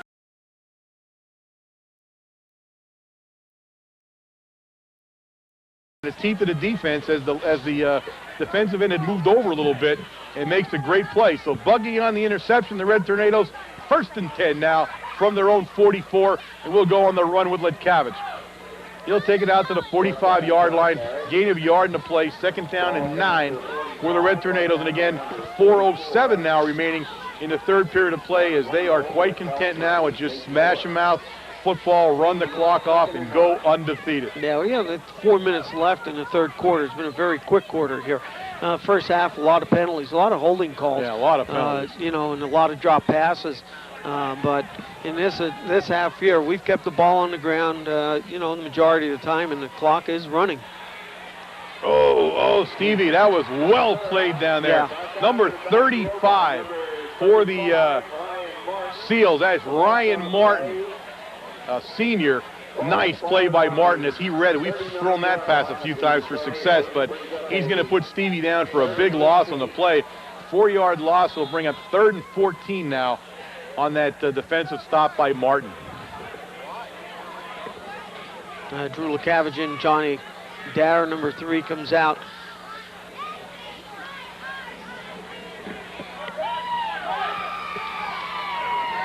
All right, 3rd and 14 now. He goes back in with shotgun formation. He keeps Brown back there to help out.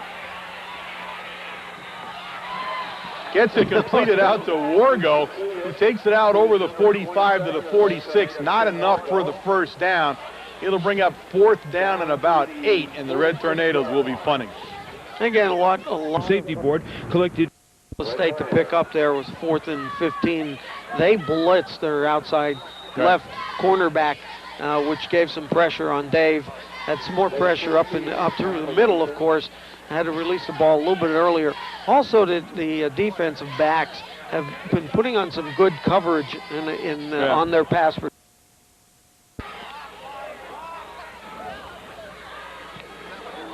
Oh, there's a kick for you. Shuck's going to field it down at the 20, and he is in trouble. He almost lost the ball. Number 81 down there, John Bauer, was the other Seal down on the receiving team. He tried to get a block for him, but couldn't do it. So Shuck goes down right at the 20-yard line where it's 1st and 10 Seals. Number 59, Nick Chapman, again, coming in on the specialty teams and making a great tackle down there. He did it earlier in the ball game also. Bauer, a sophomore. A lot of sophomores and juniors on this Seal team. They are a young team, as Wayne had said. Pitch it to Browse. He's going to make a cut, try to get upfield. He's got some nice yardage. In fact, he picks up about 11 on the play. He's 1st and 10 for the Seals, and that time just some good hard running by Browse as he got himself a little bit of a seam there and picked and chose his way up the field. Ball on the 31-yard line. 11-yard pickup for Browse.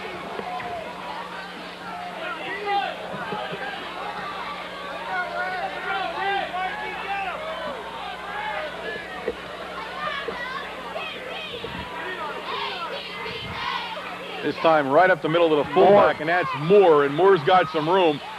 He'll cross midfield in the Red Tornado territory down to the Red Tornado 48-yard line where it's 1st and 10, and this is the best the Seal offense has looked since the very first moments of the first quarter.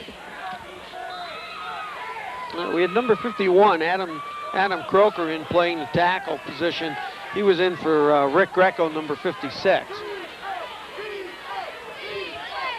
Again, we pitch it back out there, and there you saw the difference there. Greco penetrated, forced Browse outside and back a little bit, and he was not able to pick the corner the way he wanted to. So he picks up about 4 on the play. It'll bring up 2nd down and 6, a long 6. Pope goes to the sideline, just like the Danville quarterback on every play, you know, for his play. That's got to make it tough at the end a lot of of the game. running, I'll tell you. It's a lot of running back and forth to the sideline. Okay, right up the middle of Martin, and again, he's got some room. Letkavich is the only guy to stop him, and he will.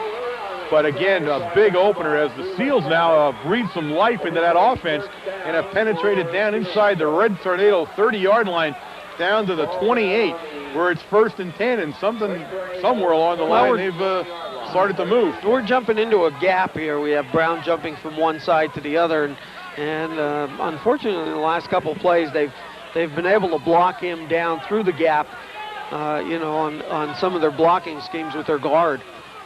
Same play, you know, we keep going the same way. That's Browse, and he comes down. It's another almost 10-yard gain for Browse as they are continuing to move everything going over to their left side.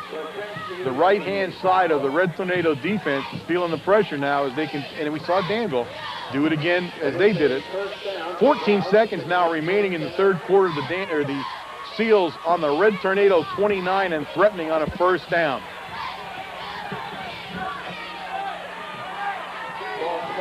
Split backfield for Pope. We get the clock set and start rolling here as he gets up under center. Martin, and this time Martin will be stopped for a short gain only. That time they ran a straight dive play to Martin rather than, leading Martin up through the hole for Browse off tackle. The Red Tornado faithful on their feet here at the end of the third quarter with the score. The Mount Carmel area Red Tornadoes 18. The Seals of Selinsgrove area 0, but threatening here as we begin play in the fourth quarter. Matlo's Mount Carmel has been serving the area since 1925, selling quality clothing for men, women, and boys. Matlo specializes in tailoring to all shapes and sizes. Whether you're small, short, big, or tall, Matlo's carries the largest selection of dress and casual wear in the area. Plus, Matlo's is #1 in service for your tuxedo needs, with both modern and traditional styles for your wedding, prom, or formal celebration. Matlo's carries a large selection of trousers and shorts in compliance with the Mount Carmel area school district dress code for both students and faculty members. And remember, Matlo's also carries a wide array of women's fashions. So check out Matlo's Mount Carmel for all your clothing needs.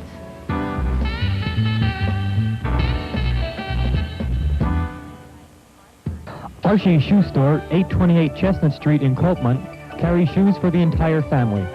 From baby shoes to athletic to work or dress shoes, Archie stocks a large selection of styles and sizes to fit all. Choose from quality brand names like New Balance, Red Wing, Dexter, Naturalizer, Soft Spot, and Clinic. Relax and shop, and get that friendly, personalized service that only Archie's 50 years of experience can give. Need a prescription filled? Archie's fills doctor's orders right on premises. And for shoe care and accessories, Archie's has everything you need right in stock. Archie's Shoe Store, everything in shoes except your feet. Open Mondays, Tuesdays, and Thursdays 9 a.m. to 6 p.m., Fridays 9 a.m. to 8 p.m., and Saturdays 9 a.m. to 5 p.m. Angel Scents Flower and Gift Shop, 45 East 4th Street, Mount Carmel, is the perfect choice for fresh or silk flower arrangements and bouquets for all occasions. For weddings, showers, or any celebration, Angel Scents can custom design decor to complement any room and help make your event elegant and memorable.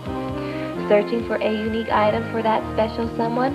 Angel Scents offers a variety of bath and body oils, candles, including perpetuals, seasonal and holiday decorations, collectible plush, fruit, gourmet, and gift baskets, and much more. Stop in and see all that Angel Scents has to offer, or phone us at 339-6368.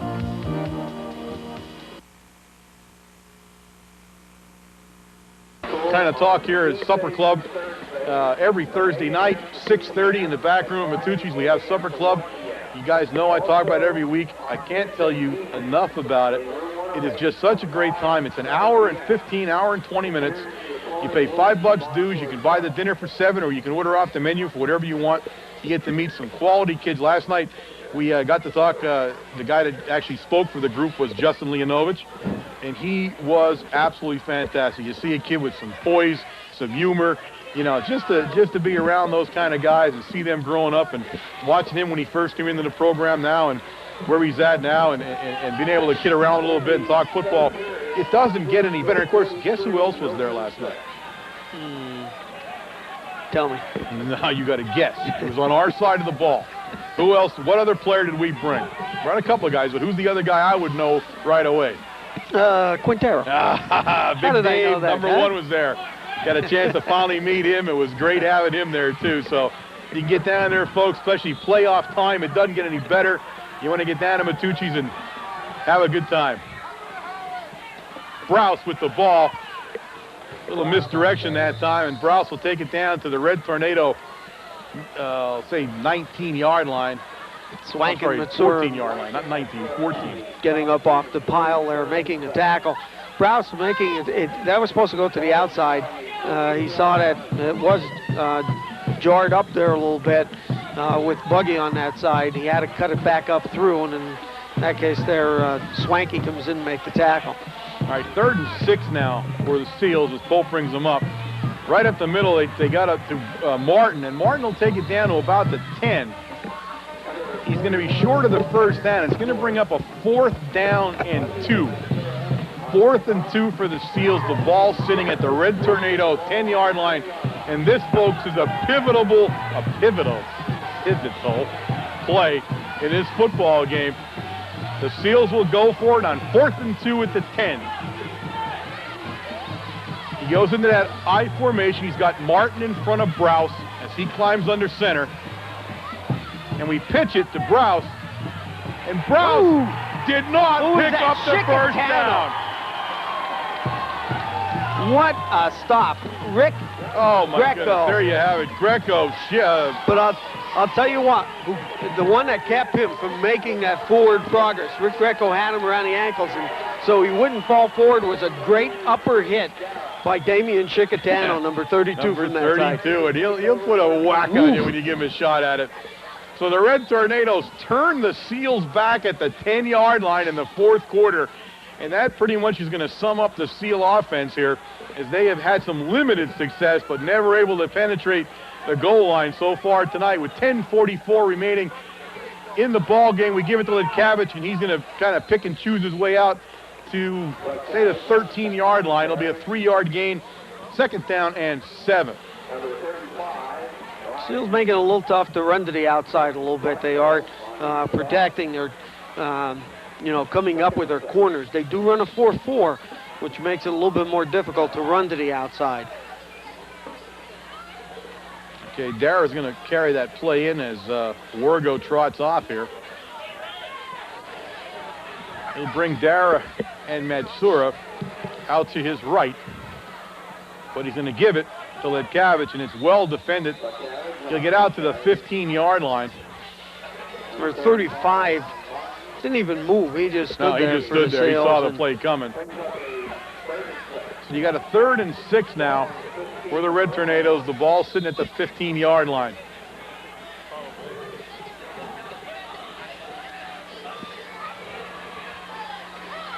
Wargo back in. And he tells Dave what Coach Brennan would like to see right now here from the Red Tornado offense as they line up at a tight end. Now watch their linebackers blitzing. Here they come. Here they come. And he gets it out to Lidkavich. Nice move. Gets the first down and then some, out of bounds at the Seal sideline, but not before he gets out to the 30-yard line. 1st and 10, Red Tornadoes. That was a nice pass under pressure. Yeah, I'll tell you what, their linebacker, number 44, automatically, he came up through the gap between the center and guard. Dave Shinsky did not waste any time. He took 3 steps back. He looked for Drew Lidkavich out into the flat, because that's all it was. Drew was just taking a little blocking scheme, delayed, hit the flat, and from there you get one-on-one coverage of Drew Lidkavich like that, and he's going to pick up the first down for you. 22, Akuri pushed him out of bounds and maybe saved a touchdown. Here comes Lidkavich to the Red Tornado sideline now as he pops it out to the Red Tornado 39-yard line. Picked up about 9 yards on the play. It'll bring up a 2nd and 1.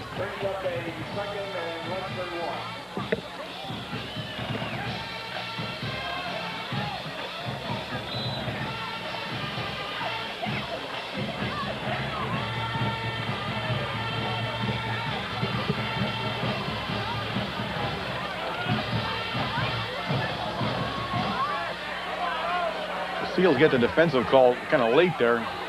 Go right up the middle with Lashinsky. He pops over that 40-yard line out to about the 41-yard line, and he's going to be good enough for the first down, which I just called ahead of time again. That wasn't that difficult. I don't care. I called it ahead of time. 1st and 10. Get off me. I'm feeling my oats tonight now. Can't feel my feet, but I'm feeling my oats. That's all the further I'm going with that. You're only doing that because you know it's the last game of the regular season. That's all. Don't kid me. All right, Shinsky brings him up. This time we go down to Kovaleski. The ball's loose. Fumble on the play. Picked up by Brous, and it took Shinsky to bring him down and stop the touchdown. The Seals take over at the Red Tornado 30-yard line, 1st and 10 on the fumble. Second turnover of the game, both of them against the Red Tornadoes. No, I'm sorry, third one was the interception by Buggy. So three turnovers, 2 by the Red Tornadoes, 1 by the Seals. And the Seals back in business in Red Tornado territory at the 30, 1st and 10. 8:11 remaining here in the final quarter of play. He keeps it. That was a nice fake. He gets around Buggy. Gets it. Oh, he was trying to get Moore, who was actually open, but he. One thing he's not going to be able to do is throw it running that fast. He couldn't square his shoulders and get it out to Moore because Moore was open. He had Buggy. He got around Buggy, but then Buggy was chasing him, and he just never squared his shoulders up enough to be able to throw. And again, that's something he's gonna get and learn. Yeah, he's gonna pick that stuff up because actually he had enough time to stop. Now that's easy for me to say because I'm watching it from up here, but he had a little bit of time to do that before Buggy would have caught him. But he'll come around with that. Pope's played a nice football game here tonight. This time we go to Brous. We try to get him outside, and Buggy says no. Buggy pushes him out of bounds. He's going to gain. If he gains a yard, he's maybe. lucky. Yep. He's going to bring up a 3rd down and 9. Well, 3rd down and 8. They gave him 2 where they finally pushed him out of bounds.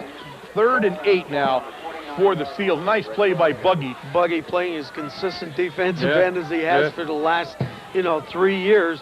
And, there's a quick pitch to the outside, and Buggy playing the defensive end position, beats him to the outside, and, he picks up a yard. That was it.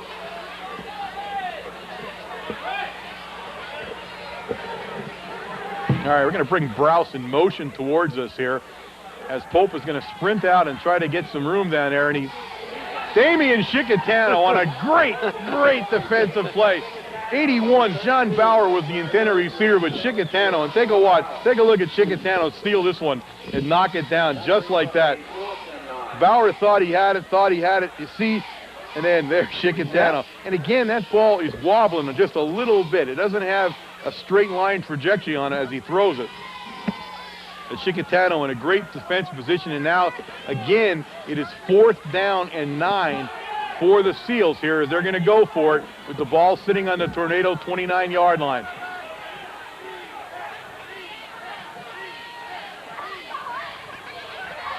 Looking to pass downfield. He's got number 87 is the guy that he hit, Bill Moore, a sophomore, 6 foot, 188-pounder, made a nice catch for the Seals. That ball was up in the air. Yeah, he bobbled a little bit there before he brought it in, but he does. It's a 1st down for the Seals now, all the way down at the Red Tornado 11-yard line. 1st and 10 from the 11 for the Seals. 7 minutes and 40 seconds remaining here in the ball game.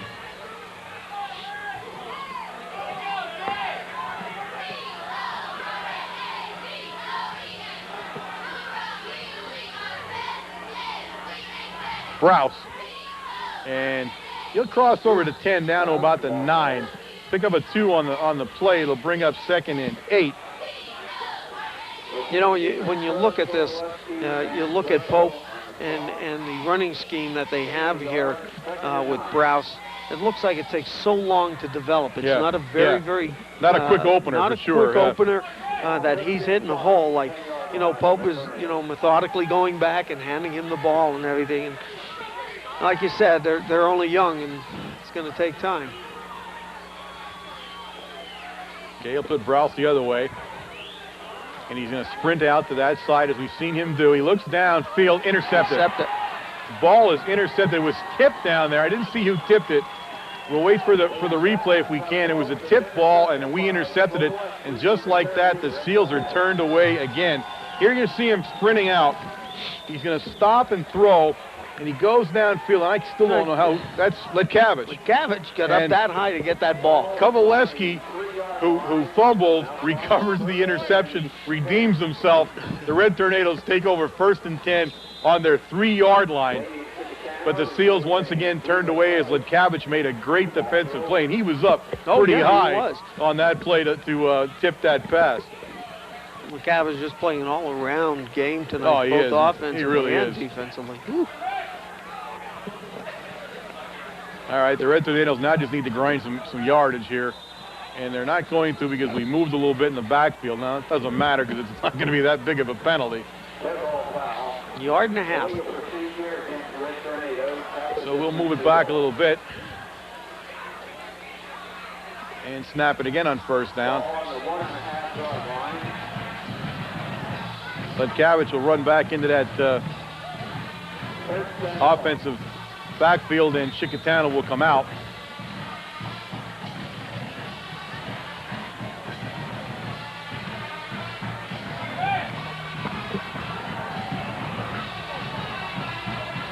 Right up the middle. That's the big guy. Right to Brown. The big guy. He takes it out to just about the 5-yard line. Picks up about a yard. About 2 yards. About 2 yards on that one, so it's about second and what, 8? Second and 9. It was a yard back from the penalty.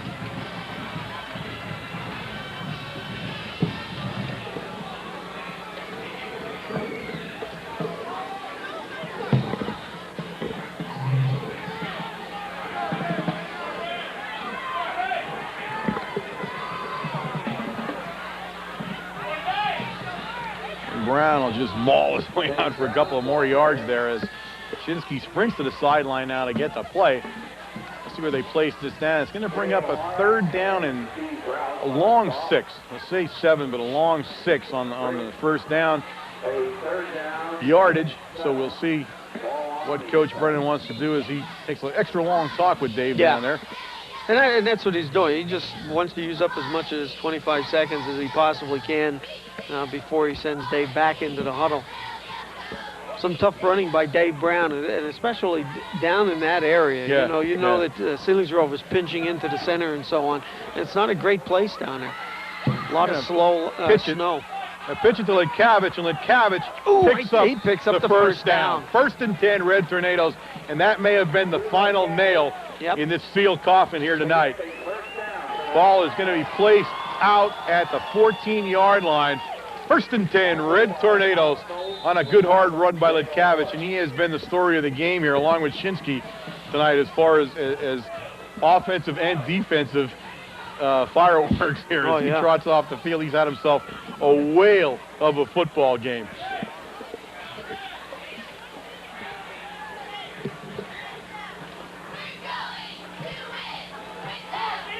Damian Chickatano on the carry. Carries it out to the 20-yard line. Gain of 5 on the play. It'll bring up 2nd down.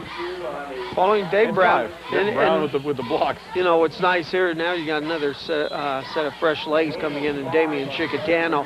And, you see how hard Damian ran through that hole to pick up the 5 yards behind Dave Brown. Well, one thing about Damian is that, you don't want to lose sight of Damian. Right. Because one step, and Damian's taking it to the end zone. So what he brings in there is a fresh set of legs, but also some pretty impressive speed. Speed, and also, not only the speed, but he's very strong also. A timeout on the field at the 4:05 mark here of the 4th quarter. The Red Tornadoes have called timeout on a 2nd and 5. I'm not sure why we did that exactly, but I'm sure Coach Brennan had a good idea. Coach, it might be that we, next week, he might bring in. Take care. He might be bringing in. Have a safe trip. Talking to Bonesy Adams up here. We're gonna talk about him in a second when we get our game wrap up here. He was up here watching the game with us with his son tonight. And again, I can't tell you how much a pleasure it is to have him around. He is just the gentleman's gentleman when it comes to having a guy and a knowledgeable guy about football. So it was great having him up here. Every time he talks to me, I learn something else, so that's a good thing. In my case, it's almost a must. All right, 2nd and 5. Shinsky brings him up. He gives it to Chickatano, who ducks under a couple of guys out. They go out to the 26-yard line.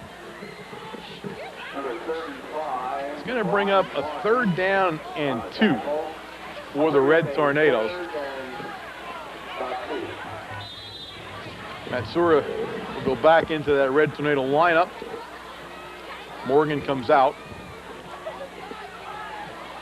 Another 1st down here, Wayne, and it's pretty much going to be over. Oh, it's going to be it. You're right, Warren. And that's it. Stevie Matsura catches the ball up at the 33-yard line, where it's going to be 1st and 10 Red Tornadoes, and that pretty much is going to be it for the Seals. 3 minutes and 26 seconds remaining here in the ball game. It's been a bone-chilling night, but the Red Tornadoes did not seem to be very affected by the weather or the field conditions, as they played an excellent game against a very good Selinsgrove area SEAL team. You know, I'll tell you what, a SEAL team that scares me for next year. Yeah, when you see the grades of these kids. Oh, this whole bunch is coming back, including the quarterback, including Browse. Yes. Is on his way back here.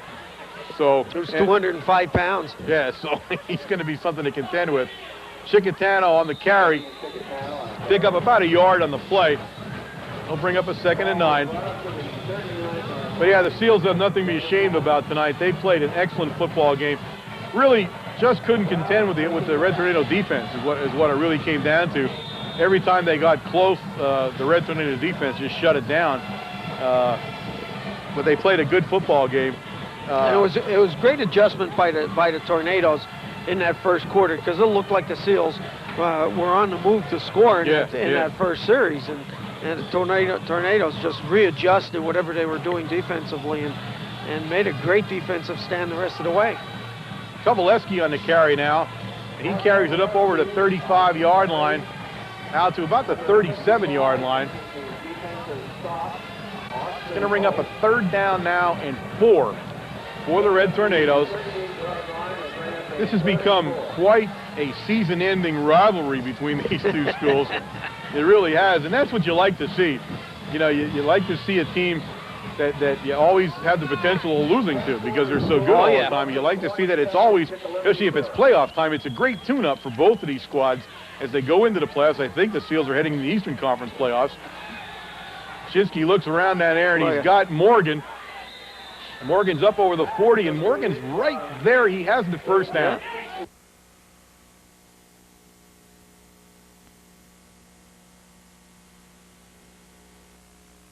One thing here, number 50, Jerry Lepotsky, I just noticed, is back in the game in the right tackle position, who was injured, and he's back. I'm pleased to announce that as the Lions Club president of Mount Carmel, it's a special year for me. Of course, the Mike Terry Awards are announced at the final game of each season as Chicatano carries, and I'm proud to tell you, ladies and gentlemen, the 2002 Mount Carmel Lions Club Mike Terry Award winners for the outstanding lineman, Steve Matsura, the outstanding back, Drew Ledkavich. And a big thanks to Bob Lipinski, who came up and shared that with us as his crew picked him out. What a great moment for those two guys, Matsura, Ledkavich. I can't think of anybody better to win this award. And as a Lion Club president, I am especially proud of those two gentlemen tonight as they played a whale of a football game and are just deserving guys. Congratulations to the both of them. Lashinsky on the carry, pick up about a yard in the play. A minute 5 and counting now in the ball game. Just a great moment. I always love the Mike Terry Awards. We'll get to meet them and their families in January at our annual Mike Terry Awards dinner. I can't wait. As being the president this year, it's just a special moment for me. I've always enjoyed being a Lion, but it's even greater now. This award's always been a special one for everybody who is a Mount Carmel Lion to be able to give this award out and doing it so long. Yes. So we're especially proud of it. So congratulations again to those guys. Fans starting to pile out of the stadium now as it's been a very cold evening, but a very good crowd here. Yes. To see the season-ending, regular season-ending game here. Mike Sosnowski, number 10, comes in, the quarterback.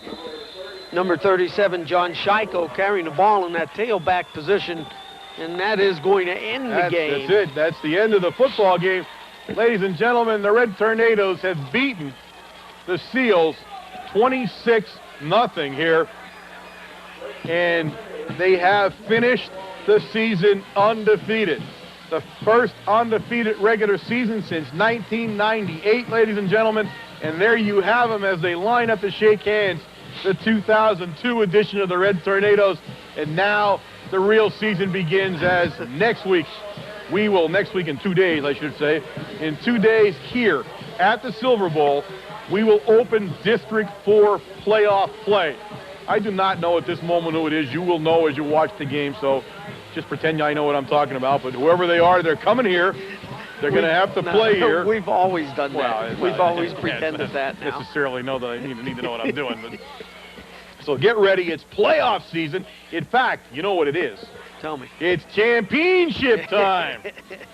So the number 1 ranked Red Tornadoes in the state of Pennsylvania in AA finish up undefeated with a big win over a strong and talented Selinsgrove SEAL team. And young team. I hate to say that because I know they're going to be back next year and be another handful to try to conquer here. They also shut them out, which is, I think, a thing for that Red Death defense. I think that's making them extra proud right now that they were able to gain the shutout in this thing. Everybody played well. Mike Terry Award winners were well-deserved, as always. Just a great night here at Mount Carmel area to finish the season and get ourselves ready for a Friday night clash here at the Silver Bowl. And there's no playoff game any better than the ones that are played here in the Silver Bowl. Now, the good thing is we talk about playoffs. Of course, District 4, you play a game on Friday. If you win, you play the following game for the District 4 championship. And then you go into interdistrict play. And if we manage to get interdistrict play, thankfully, it's going to be close to us again. Yes, we were playing close around us. So that's another added bonus to this playoff run here as the Red Tornadoes get themselves geared up. It was good to see some kids get back in here who had been hurt, to play some games and get themselves acclimated again. Yes, Skinner came back, which was great to see. He's a courageous kid because I'll tell you what, from what I understand, he's still going to have surgery. Is he really? Yeah, that's what I understood the last time we heard. But he's able to play, and and that's great to say. Well, he's able to play, but try doing it. Try actually doing that. And there's a big difference between he can play and then actually going to do it. And it's great to see Lepotsky was back. Number 50. He's been practicing. Yes. So Kufta back. And not a great night kicking, but hey, he kicked.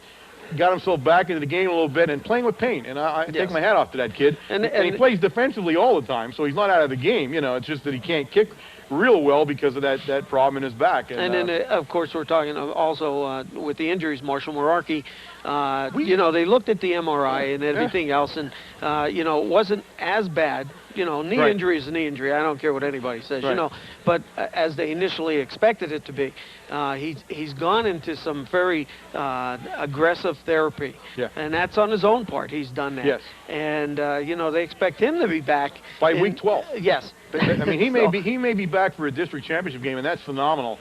His original prognosis was he was done. Yeah, that's true. And, if you know him, if you've met that kid, and we certainly have met him through the years at Supper Club, and I just had him a couple of weeks ago down there again with us.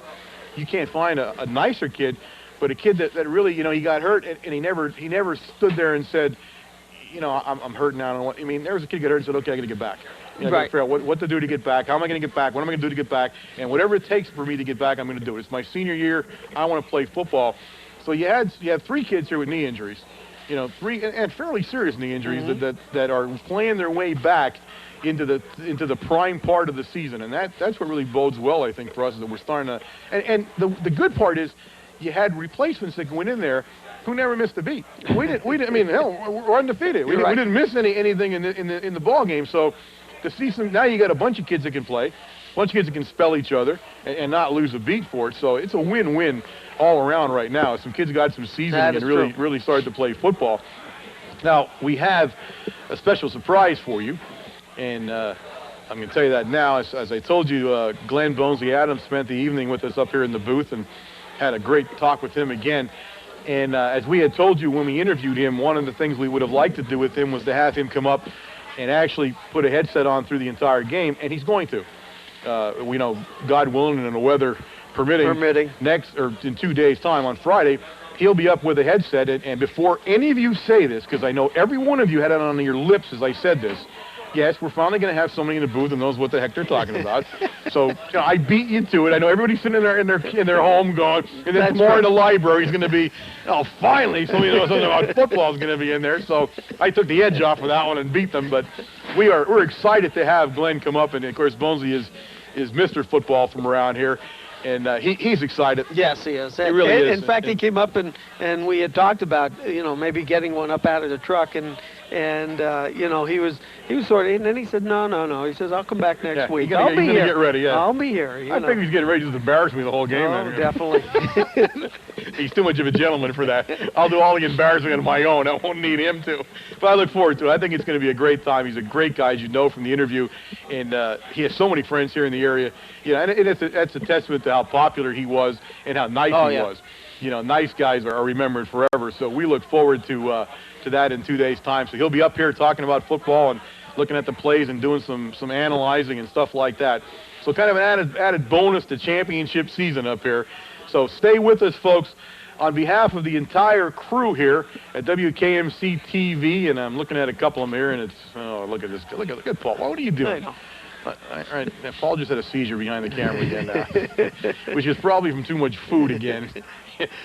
I worry about him a little bit. But, again, on behalf of that entire crew who have been out here, and as you take a look at some of them, as I look down the sideline, we're talking about showing you these shots on the sideline. Well, the kid in the red down there, I can't see Paulie, who's the guy in the red? Is that he's Kevin? He's a grip, I guess. What's his last name? Bush. When he gets home, there's a very good chance his mother's going to kill him. He's covered from head to toe in mud from carrying that cable through the sideline. I mean, it's horrible. I mean, looking at him, I'm thinking, oh my goodness. I mean, he's the kind of guy when he gets home, they take him right to the car wash. I mean, they're going to have to scrub him down, but that's the kind of dedication you had here, is those guys work the sideline the whole game, and it's really as ugly as it can get. Right? The sideline has a mat on it, partially. We're going to see if we can get a shot of him down there. Has come up through it, but you're right. There you see him down there. You see the guy, he's bent over now, and get another guy walking over to talk to him. He's trying to get the cables unhooked, but he is a disaster in the making, so I want to say I feel sorry for his mother before he even gets home. But on behalf of those guys, and of course on behalf of all of Mount Carmel Area High School football and the staff and the administration of the high school that makes all this possible in reality, I want to say good night, and we will see you in 2 days. I am Warren Altamore. And Wayne Brokenshire. Championship football.